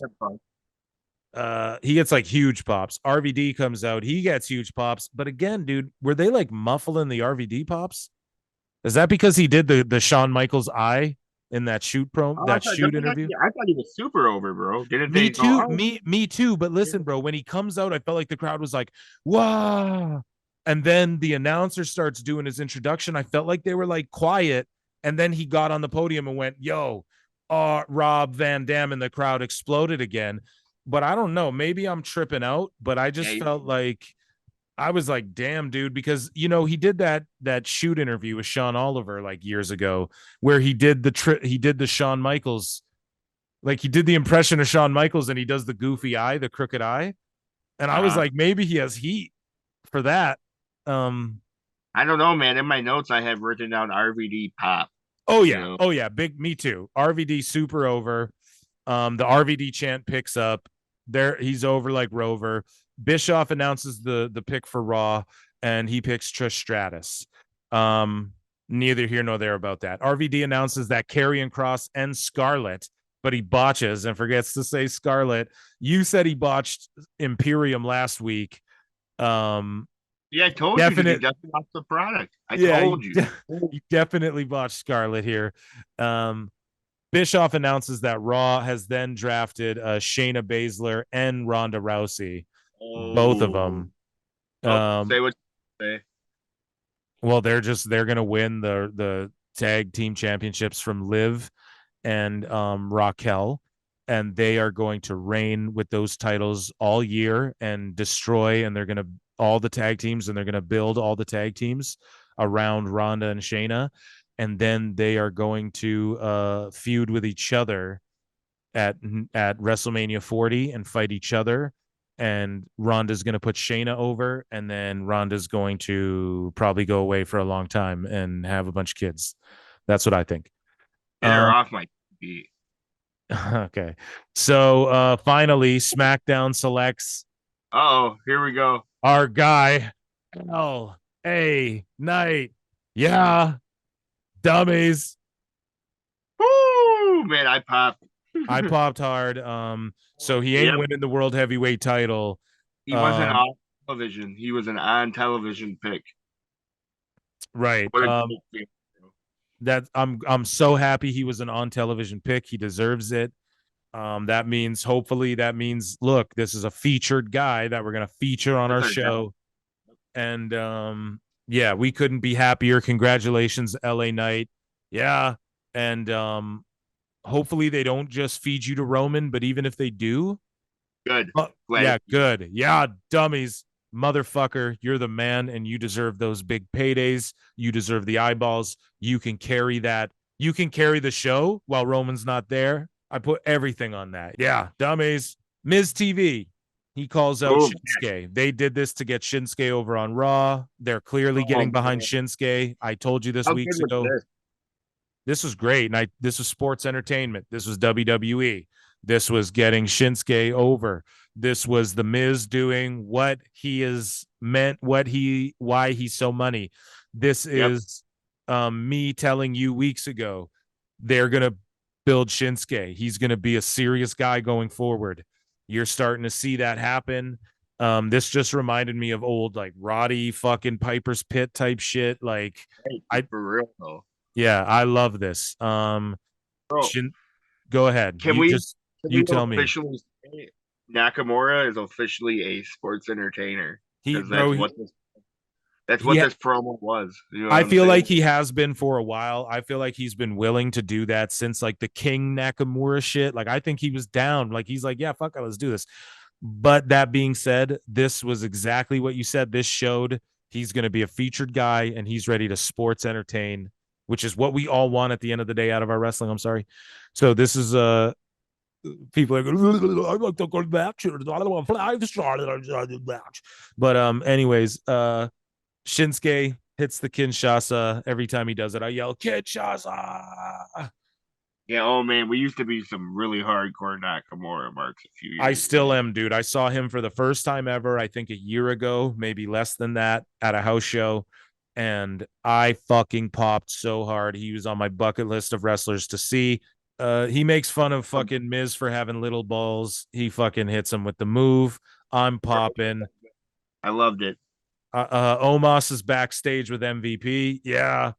I love that camera angle they got on him, man. It just reminds me of the old Andre shit almost, but like they used to have him stand on a crate, but it's like different. It's like that underneath, like you're looking up at this huge fucking massive giant. And I love the whole Omos shit. It's shitty he lost to Brock, but I mean, it isn't at the same time.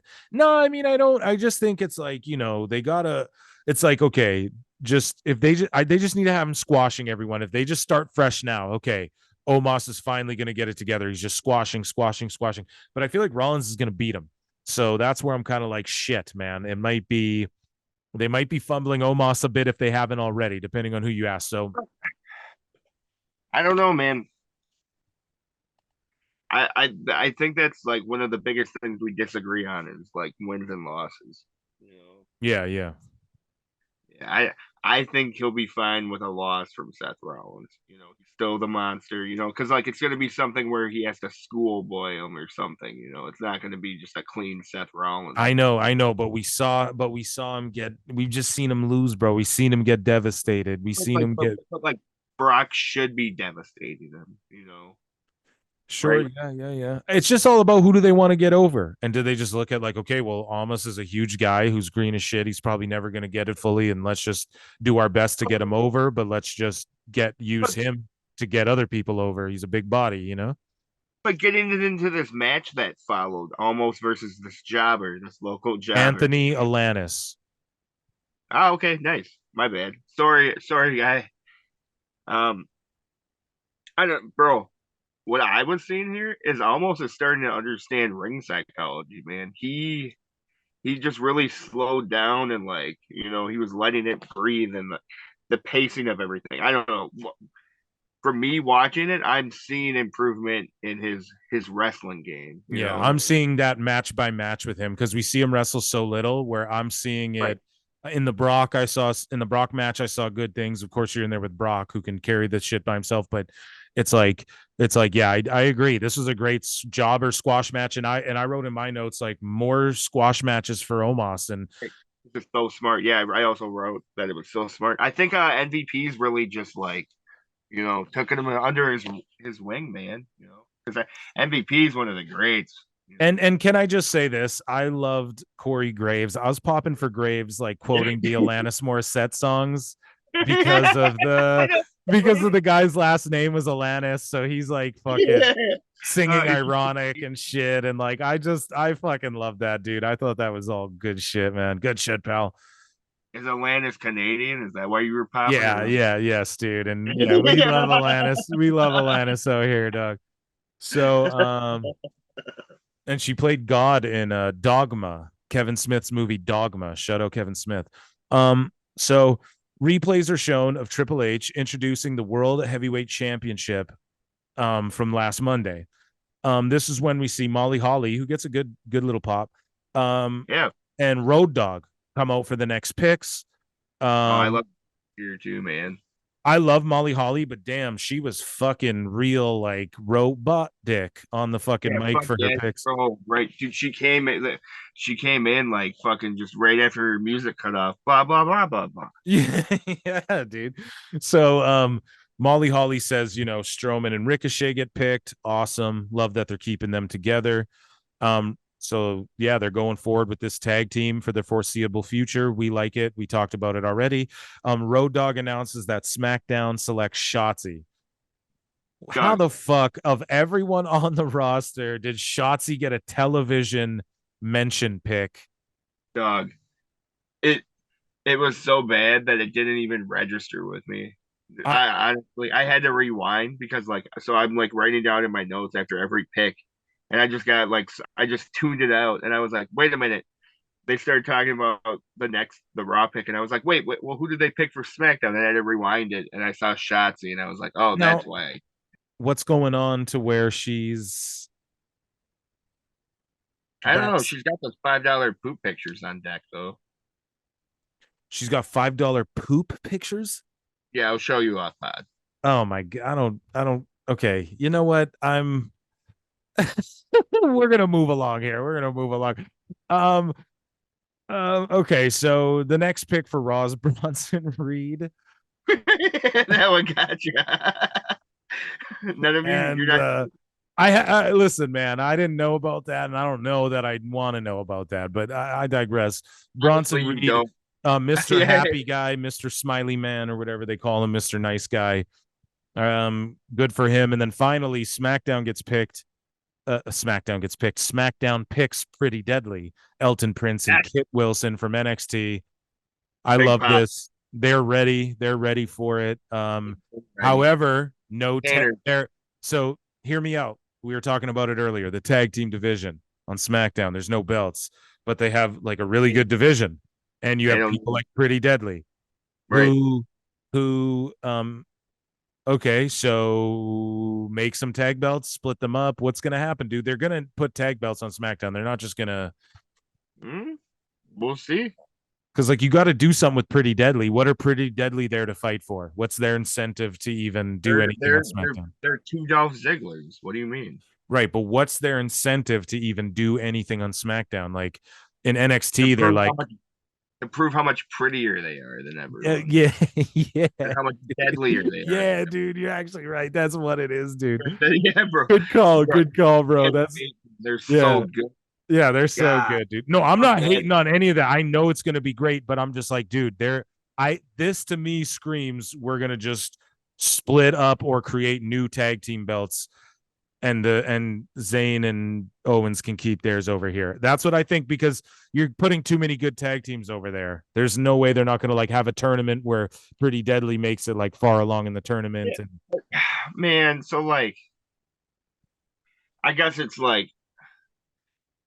how I'm seeing it is basically this. It's like, I'm going to give you a quick example here. It's like at work, if a coworker does something shitty and I let that slide, but then someone else does it, and I don't let it slide, that's me being a shitty boss. You know what I'm saying?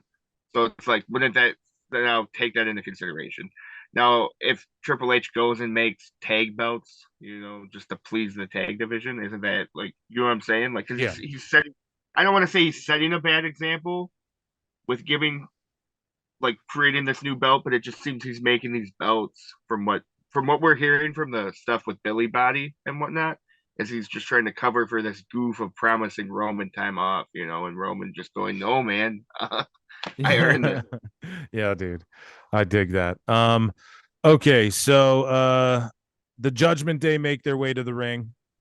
They pose. Looking great, bro. This was incredible. So Damian Priest, fucking. I kind of want to get a Judgment Day shirt.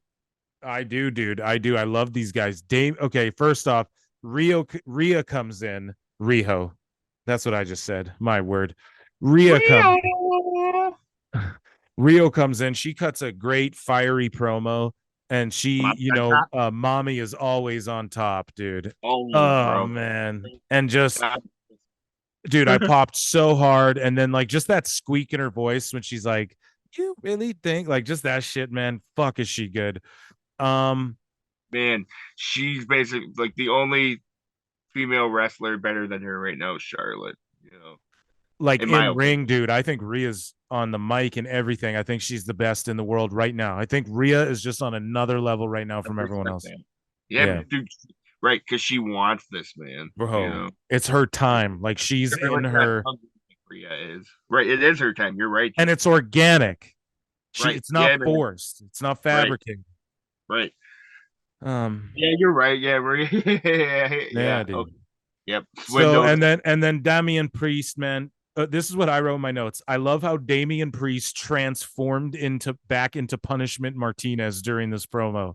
And at the end of it, he goes at Backlash, you're getting punishment. He says it at the end of the promo, and I go, exactly. I wrote that as his promo's going on, and then at the end, he ends it by going, and at Backlash, Poppy, like, you'll receive punishment. And I go, bro, I was like, he's Punishment Martinez. Like, I love it. I just love it so much. And then Dominic, the hottest heel in pro wrestling. Let him speak. Bro, they wouldn't let him talk. There was, like, Roman Reigns after the Mania where he beat Undertaker, and he comes out and there's 8 minutes of booze, and then he's like, it's my yard, bitch, or it's my yard now. Nothing on Dom, bro. Dude, that shit was the last time I experienced something like this. Dude, Dom, they wouldn't let him say a word. He had nuclear heat. How is Dominic Mysterio the hottest the hottest heel, in pro wrestling? How did that happen? Yep, there's the fucking clip for the YouTube video. Yeah, dude. I'm the hottest heel in wrestling. He is. He's the hottest heel in wrestling, bar none. It's on another level. Unarguable. Right. Imagine when him and Rollins wrestle each other over on Raw. Right. God, and Rollins is gonna make him look so good, bro. And Finn is whatever in this group to me. He's good, but it's like whatever. He just works. He's a good worker, Right. I don't know, man. Like, he's a good hype man. He's supposed to be a leader, but he's not. He's more of like I don't know, like I was saying, like, where I popped for Finn in this is where he was all like, "Let him speak," when he was down at the crowd when they were booing down, man. Hottest heel in the business. The LWO comes out on stage. Ray. So basically, like, Dom was like, my dad's running. Like, these guys are running away to SmackDown. Ray's like, dude, we were drafted. Fuck you. And so the commercial hits, a promo for Imperium airs. They're going to be on Raw. Obviously, the IC title and Walter or Gunther, whatever you want to call him, his reign is going to be, heavily featured. He's going to be a big part of Raw, which I'm excited for. I love Imperium. So the 6-person mixed tag team match, the intergender wrestling. Now, who'd have thunk that WWE's on the forefront of the intergender wrestling in the world of pro wrestling, in the mainstream? they've had like Rhea beat dudes, and you know, a woman's been their IC champ and all this stuff. They really, a lot of people, you know, they're actually progressive in a lot of areas like that when it comes to wrestling. The Judgment Day. So it's Dominic, Damian, and Rhea Ripley. They're taking on Balor. Oh, I mean, sorry, they have Balor in their corner, and they're taking on Rey, Escobar, and Zelina. You know, just the psychology in this match, it was great. Rhea tagging in, getting in Rey's face, pushing him around. Rey sort of getting Vega over, them trying to get the idea over of like, look, though, Vega's quick and can get a roll up and hit that DDT, and they're just really getting that over.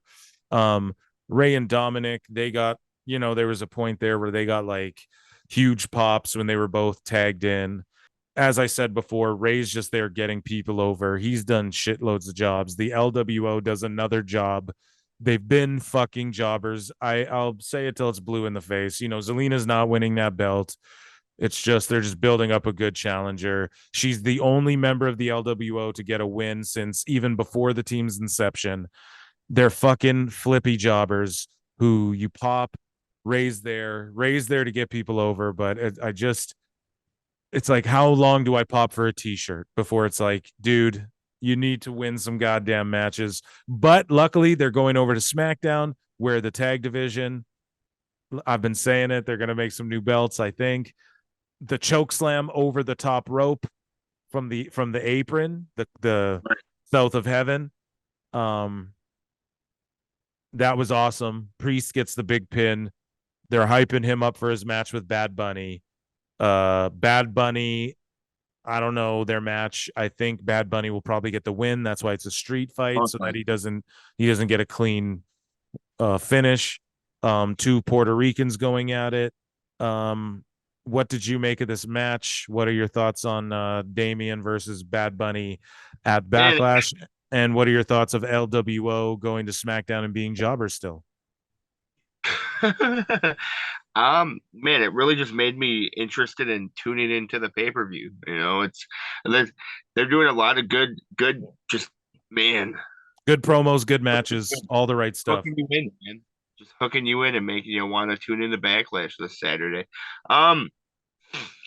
This is again one of those moments where I don't think losses matter as much as you're saying. Right. You know, like I've been saying, man, I see LWO slowly getting over, and like, you know, they're doing all these little stupid little. I guess I'm gonna beat it home. They're being marks, you know, like they're doing the stupid little Eddie Guerrero shit and little things to like, get over. But bro, like they're getting over. That's what matters. They're selling T-shirts, and like really, that's definitely what matters with Vince. Is are you moving product? You know, so. And that's my 2 cents on them moving to SmackDown to be jobbers. And so, but the shirts were selling when Bad Bunny wore one, and then they put them back on sale. All right, it's not a bad thing. No, I'm not hating. I love the LWO. You know I do. I'm of how do you guys say it? Native American. We just call it indigenous or aboriginal where I'm from. We're just here in America we call them Native Americans. Yeah, we call it our native, or we just call ourselves You want to know what we call ourselves, guys? Indians and redskin and shit. So it's funny how you guys get offended by that. It's funny how white people get offended that we call ourselves Indians, but listen, I called y'all Indians until the internet started crying about it. Right, you know dude. I mean? So yeah. You watch your goddamn mouth, white boy. Just hold on, though. But like, look at the history of Wisconsin, dog.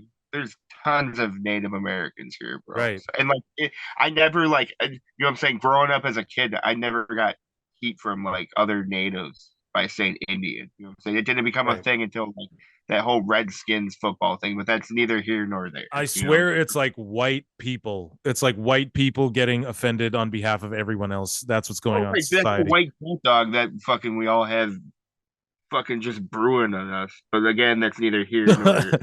But I digress. Wrestling. The reason I brought up the my ethnicity, if you will, is because of you know, Latinos.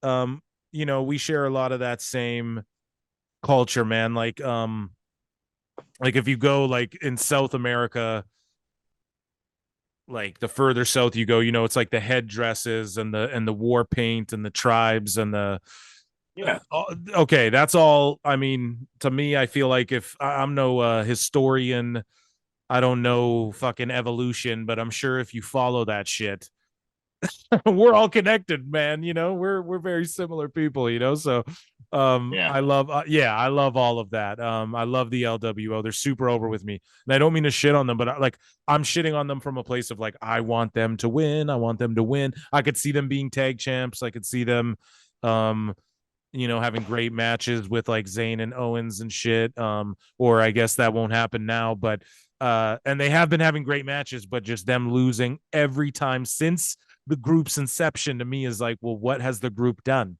for anyone other than Zelina, I guess? But anyways, I'm not going to keep beating it. I love them. I love everyone involved. It has sold t-shirts. That is what it's done. Okay, sure. Yes. And right. Well, hold on. To back up my statement here, one of the main reasons Vince wanted Bray Wyatt to be the Fiend again was because he moved merch. Right. I get that. No. But here's the thing, right? When Bad Bunny posted a picture of himself wearing the LWO shirt before they redid the faction on TV, the shirts were selling like fucking hotcakes. Right. Yeah, for sure. And then they went LWO. Here's the theme song. Change your name to LWO.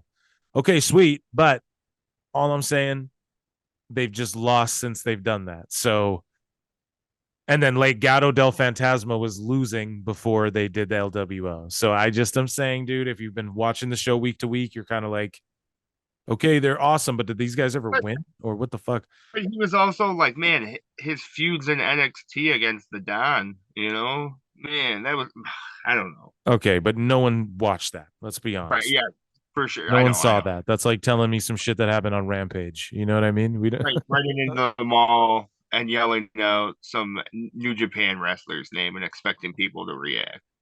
Comparing to yelling Roman Reigns. Sure, if you must go there, hairline, if you must take it. As we both wear fucking Bullet Club t-shirts on this episode of the pod. We're two fucking marks. This guy's wearing a Darkness Club and I'm wearing a Bullet Club tee. Oh, man, I was geeked when Evil had that heel turn, bro. I didn't see it coming. Man, that's when New Japan was awesome, bro. Yeah, New Japan was banging. Well, people shit on Evil though. They were like, "Oh, he doesn't deserve to be champ and shit." Oh, him and his chair shots. Oh no, he wrestles fucking. He's a big bro. I don't know. We don't need to get in the middle of like not about New Japan from 3 years ago. Yeah, exactly. So replays are shown of Cody Rhodes throwing that punch on Brock. Brock selling his ass off. Kathy Kelly's backstage with Cody. Cody's like, I proved Brock's human. I knocked him. I have to win. We talked about it earlier. Great promo. He leaves the arena. Good fucking just wrestling, bro. I like this shit. My grandpa would like this shit, so I like this shit. You know what I mean? If he can't win, the chase is over. Pretty much. So I think he's got to win. WWE Hall of Famers JBL and Teddy Long will announce the 6-round picks for Raw and SmackDown. Playa. So the Backlash press conference takes place at noon this Friday from Puerto Rico. Okay. Byron Saxton is backstage, and the Raw Women's Champion Bianca Belair is there. Saxton asks her about being drafted to SmackDown. Belair says what she said last week doesn't matter. She's going to be a fighting champion. She's going to beat Sky's ass and send her to SmackDown. Damage Control comes up. Bailey talks shit. I just don't really care. And then she's like, and then Bianca's like, me and Io were on the same page, like whatever. So, she's planting a seed of dissent, a little dissension and damage control. I don't care. What do you got to say? Bailey's so good on the mic, bro. Light years ahead, dude. She's right under Becky Lynch in my opinion, as far as mic skills. As far as I'd rank her like number 4 or 5. Sure. I don't know.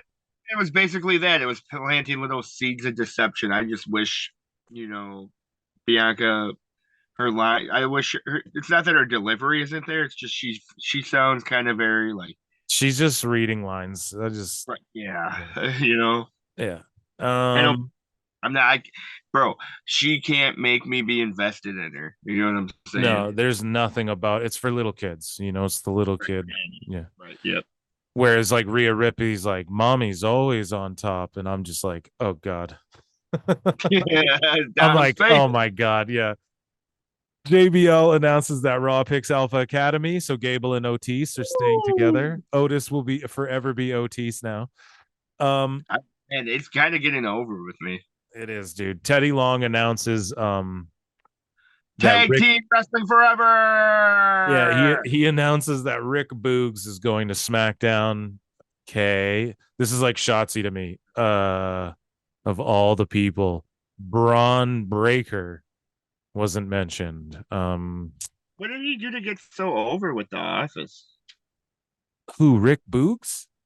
Yeah, man. Why did he get a TV spot compared to like Viking Raiders didn't, Man, right? I don't know. I think Viking Raiders are a lot better than fucking Boogs. Of course. And he's from Wisconsin, Doug, and I'm saying. I know. And like he has a great look.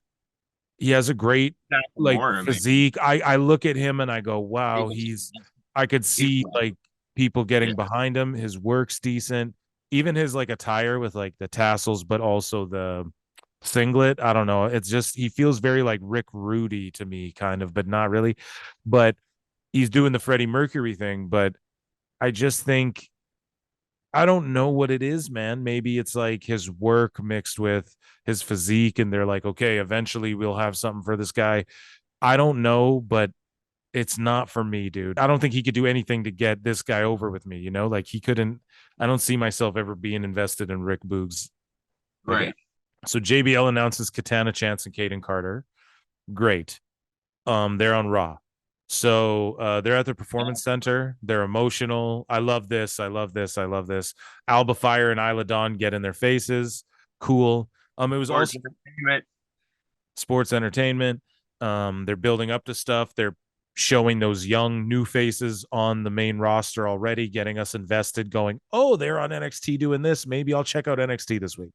Speaking of NXT this week, not to get deep into it, but Indy Hartwell, we were talking about it on last show. She did vacate the NXT women's title.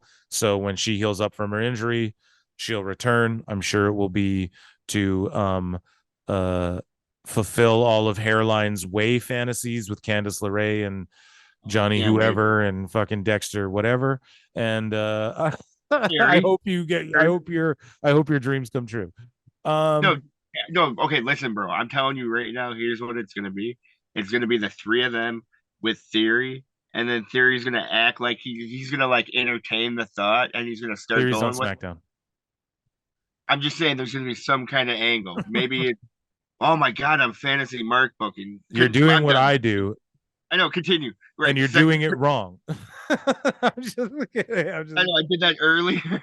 I was doing that with Pretty Deadly, bro. Bro, it's okay. You're excited. All that means is you're excited, my man. All it means is you're excited. I don't want to be a fantasy mark booker. Continue. It's too late. Listen, all I'm saying is it's gonna be phenomenal when we get that moment, bro. Oh yeah. Keep fantasizing about it, bro. Whatever, man. Listen, there's gonna come that moment where you're gonna have to deal with me when I'm all like, "Told you, bro." Yeah, that's fine. I'll accept. I know it's coming too. Yeah. For sure. So, the final pick goes to SmackDown, and they pick Cameron Grimes. This is a good pick, but I mean, to the moon. Right, but it's just like, this is what I thought. Fantasy mark booking. When JBL and Corbin linked up, I thought that they were going to call Cameron Grimes up and team them up as like the money group. Or a feud. That would have been so good, dude, a feud. Right, but then they didn't do that. So now it's like, do they do that now?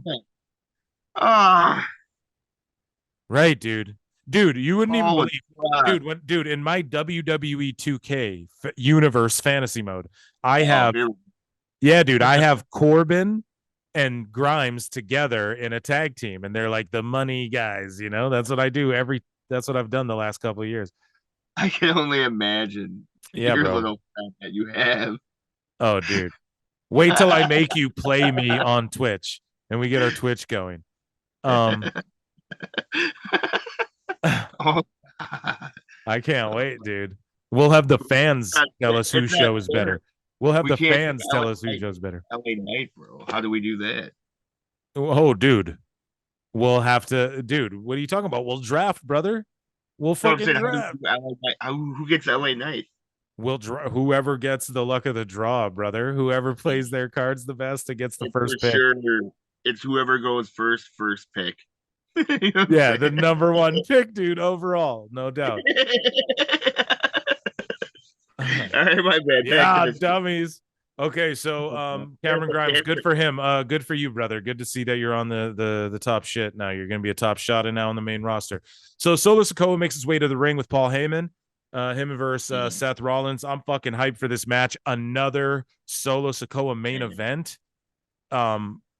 Is he being shoved down our throats? Dude, I'm down with Solo. I just love it. I think he's great.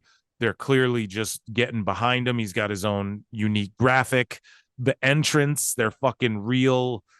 He's baby Umaga. You say it. He's the big monster Samoan.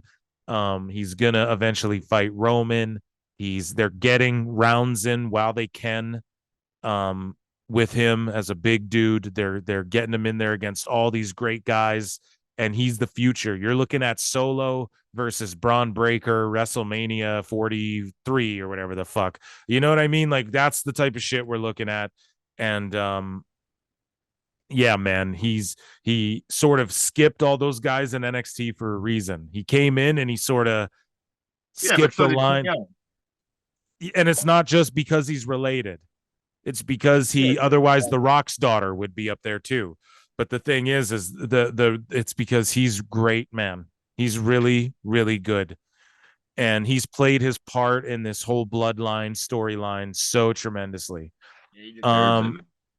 Nonetheless, they go over the Backlash card, which we'll read over quickly as well before we wrap the show up. But next Monday, they reiterate that next Monday after this SmackDown and Backlash, the official brand split goes into effects. Yeah, I'm a mark who pops for ropes. If they have red ropes and blue ropes, I hope they change the sets and shit too. Yeah, dummies. Mark, yeah. Moving along. Solo Sikoa with Paul Heyman versus Seth Franklin Rollins. The bell. These two just go at it. It's a great match. It goes through a commercial break or two, at least one commercial break. A great match. Solo can work with all these people. He sells good. He's a little green in areas, but like, dude, he's just doing his job. He's playing his part. He's carrying WWE on his back. Essentially what happens is Heyman's making phone calls outside of the ring and he's like talking to Roman, like while the match is going on or whatever. Like, it was Paulie Dangerous is what that was. Yes, it was, dude, with the old brick phone. That's what it reminded me of. And then Rollins is great. Stick. What's that? He's just doing his old stick. You know what I'm saying? Right, yeah. Man. And then everything seems to come full circle. It's great. But I digress. Rollins is just operating on another level right now, dude. He's feeling the crowd in this match. Right. He's just selling great. He's just teaching Sikoa, and Sikoa is like a sponge. Every match he gets better. You can just see he's absorbing everything. And Rollins starts yelling like, come on, like, you just Roman's little bitch, or are you gonna fight me? Like that sort of thing, like you tired of being Roman's little bitch or whatever he said. I fucking love it. Sports entertainment, bro. Yeah. You really put this Raw over pretty heavy. I did, man, dude. You can tell last week I was this week I'm very, very pleased. I don't know what it was. I think, Dynamite kind of pissed me off. The SmackDown kind of pissed me off the first night of the draft. Night 2 of the draft, I put it over. But I just, for whatever reason, man, it just was not hitting right. And there was people, I said it on the last pod, but there's people singing karaoke and shit in my crib. And it was getting really, I was like, oh shit. It was just throwing me off. It was just an off, not that the show's great though. I listened to it back, fucking hilarious, but, nonetheless, and our review's really good, but not to put ourselves over, but yeah, I'll put us over. Yeah. At Pro Wrestle Times on Twitter, but, nonetheless, back to today, I really did just enjoy this Raw though. It was like enjoyable watch. It breezed by too. When the main event hit, I went, oh shit, really already? Like, what a great go home show for Backlash. Well, SmackDown I think would be technically, because it's the last show. Right. Okay, let me say a good Raw go home Raw. Correct. I'm sorry. No, yeah, dummy. Never apologize. Our saying on this pod, Pro Wrestle Times pod, never apologize. Continue. I've been heavily on the dope this episode. I've had a bunch of goof ups this episode. Hey, that's fine, man. We're just smoking, bro. That's what we do. Yeah, we're a couple of old potheads. You know what I mean? So this match ends by disqualification, though. So a bit of a fucky finish, but it's kind of to protect Rollins and Solo going into the pay-per-view. Both of them, really. Right. So I'm not so mad at this. If WWE, though, they kind of rely on this a little too much to where I'm like, I'd prefer if they didn't have this and someone won clean. But at the end of the day, though, it was pretty good. It was like Rollins was kicking out of his shit. So he was like, fuck this. And he just starts like, Solo just starts beating the shit out of fucking Rollins. And then Rollins tries to get out of there. And then the Usos run in and just start beating the shit out of Rollins. And so, Sami Zayn and Owens run down, and with Matt Riddle, they get into a little tilly. Brawl breaks out, and then the show goes off the air. It got cut off. They ran out of time or whatever. Very, very how dynamite of them this week. Yeah. I know. Yeah. I like my feed got cut. Yeah, very, very dynamite of them. It was just an abrupt ending. Like they just jam packed it. The ending, the main event must have went a little long. Oh well. Yeah, they rarely do that, man. Very rarely. But like you said, the show breezed by, so I'm sure for them it also, show, but whatever. Yeah, man. And overall, what do you give? Well, what do you give that Raw in Dave Meltzer stars? Man. As we often do on this podcast. I would for sure, I want to give it 10 stars, but it didn't take place in the Tokyo Dome, so I'm going to have to get with a 9.1.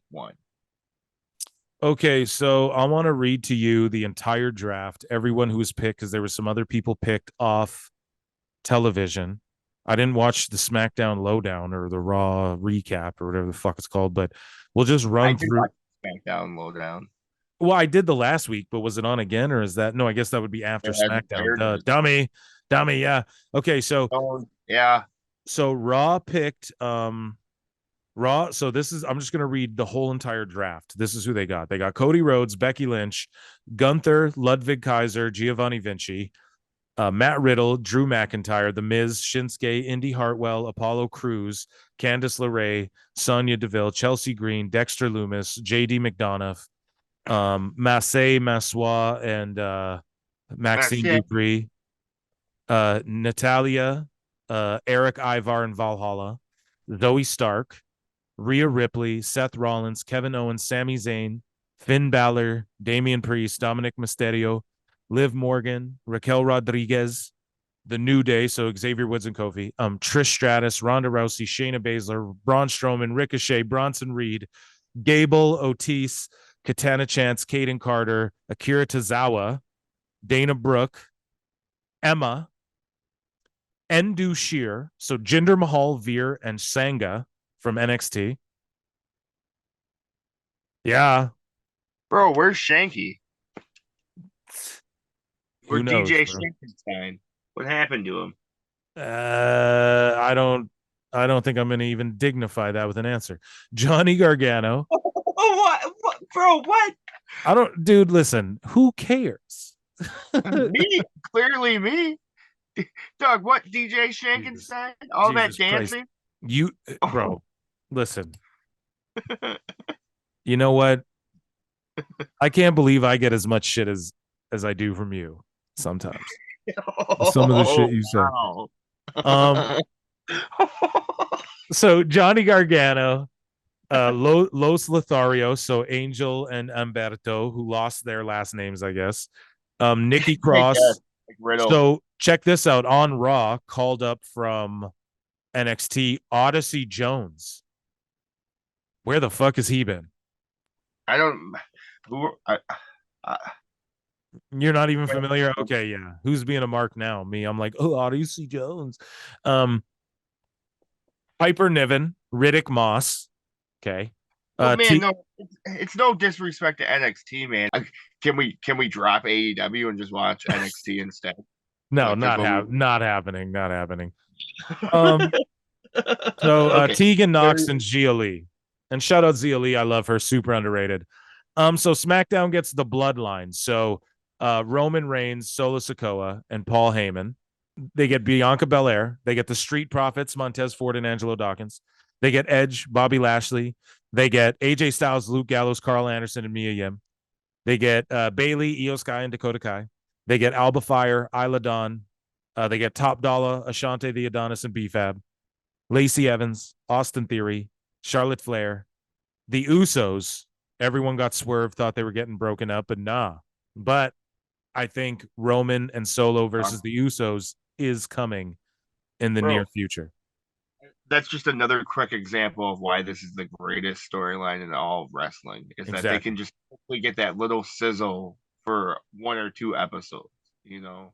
Exactly. God. Ugh. So, where's JR, man? I wish JR was here fucking commentating this shit. By God, the Bloodline. Solo, don't you do it! Oh, by God, and Solo sent him straight to hell. Yeah, man. Oh, man, fucking he'd be going hard on Damian Priest. Don't you put him to the table again! Leave Bad Bunny alone! And that Jezebel, Rhea Ripley. So SmackDown, they get the LWO, Rey Mysterio, Santos Escobar, Zelina Vega, Joaquin Wilde, and Cruz del Toro. They got Asuka. They get Sheamus, Butch, and Ridge Holland. They get Karrion Kross and Scarlett. They get L.A. Knight. Yeah. They get Shotzi. They get Elton Prince and Kit Wilson, the low-key best picks of the whole fucking draft. They get Rick Boogs. They get Cameron Grimes. They get Tamina. Ooh, a little female bloodline action. A little Trinity Fatu's and Impact. So let's bring Tamina into the bloodline action. Yeah, dubbies. What a diss. And then their final pick, Grayson Waller. Yeah. My man. Grayson's awesome. I can't believe Braun Breaker didn't get picked. Anyway. And Grayson Waller, yeah, he's like the future, like HBK, pretty much. That's what they're trying to turn him into, like the bad boy, troublemaker, good worker. Money. Yeah, but he's also like, I don't know, man. Like Shawn Michaels wasn't in touch with like pop culture the way Grayson is. You know, like Grayson's very like, I'm on my Instagram, I'm on my Snapchat, and it's just like Shawn Michaels was very like a recluse kind of, because he was doing drugs, trying to hide away. Yeah. Right. That's exactly what I was saying there. Yeah, exactly. So we have our free agents, Dolph Ziggler, Mustafa Ali, Von Wagner, almost an MVP. So basically Ziggler and Ali, you guys are going to do jobs on other shows. Wagner, what the fuck do they have in store for him? Almost makes sense. MVP makes sense. It was announced that Brock Lesnar negotiated his status as a free agent. And then people like Logan Paul and Bray Wyatt weren't even drafted at all. So they are. Oh, he's got anxiety. Right. Yeah. Like I don't think Baron Corbin got mentioned. I don't think Shelton Benjamin got mentioned. I don't think like. I don't think they got mentioned. We can dig though, technically. Yeah. But nonetheless, like there's obviously other people on the roster, like Randy Orton will just pop up somewhere eventually. That's what I assume they'll do with Braun Breaker. They'll he'll come up on a, you know, like it'll be a big pop. They'll save it. It'll be a quote unquote surprise or whatever. But yeah, overall the draft, man, what did you make of it? What did you think of it? Did you like it? Is it Yeah, man, it was a good draft outside of like the whole faction thing. That was a smidge goofy to me, Yeah, yeah, I thought it would be a little better. I am a mark. I hope they change the set designs and all that. So before we wrap up the show, let's why don't we talk just quickly run over Backlash again, one mo again. I don't know if these matches are in order or not, but it seems to be because I believe did they announce the main event? I don't know. These are probably out of order. This is on Wikipedia, so it's subject to change, but uh Bad Bunny taking on Damian Priest in a San Juan street fight. You excited for that one? Fire. That's a fight. That's going to be great. Bianca Belair is taking on Io Sky with Damage Control in her corner for the Raw Women's Championship. That I couldn't give a fuck less, and Bianca Belair is going to win. Austin Theory versus Bobby Lashley versus Bronson Reed in a triple threat for the United States Championship. I think Reed's gonna do the job for Lashley's gonna hit him with a move, and then Theory's gonna snake in and get the pin. Like he'll low blow Lashley and then pin Reed and then or whatever the fuck. Fire. Okay. Seth Franklin Rollins is taking on Omos with MVP. I think Omos is gonna lose, unfortunately for him. But what do you think? So like I want to say fire, but like there's like just a chance that like, it could be Green City, but I'm not, I'm interested in this match. Sure. Yeah, me too. Me too. I mean, it's like a match where you're like, damn, I actually don't know who's going to win. And that's, I think, part of the allure. Yeah, I'm excited. Right. So, Rhea Ripley versus Zelina Vega for the SmackDown women's match. Zelina's going to hit the DDT. She's going to get the roll up. So she's going to hit the DDT, get a near fall kick out. She's going to hit the roll up, get a near fall kick out. And then Rhea's going to fucking finish her and then defend her title. What do you think? Man, I'm undecided, bro. Like, that's good. Do you think Zelina's getting it in her hometown, or are they just trying to swerve me? No, I think it's a swerve. Well, we'll find out this Saturday, huh? Dude, nobody likes beating people in their hometowns more than WWE. It's like, come on, is that even a question?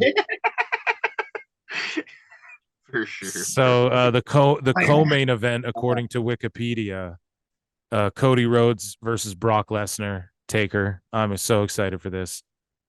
Yeah. If he choke slams him, dude, holy shit, we're gonna fucking. He's not gonna do that. I was just being a mark, bro. Dude, no. If he does, though, dude, we're gonna pop so hard. I will pop so hard, man.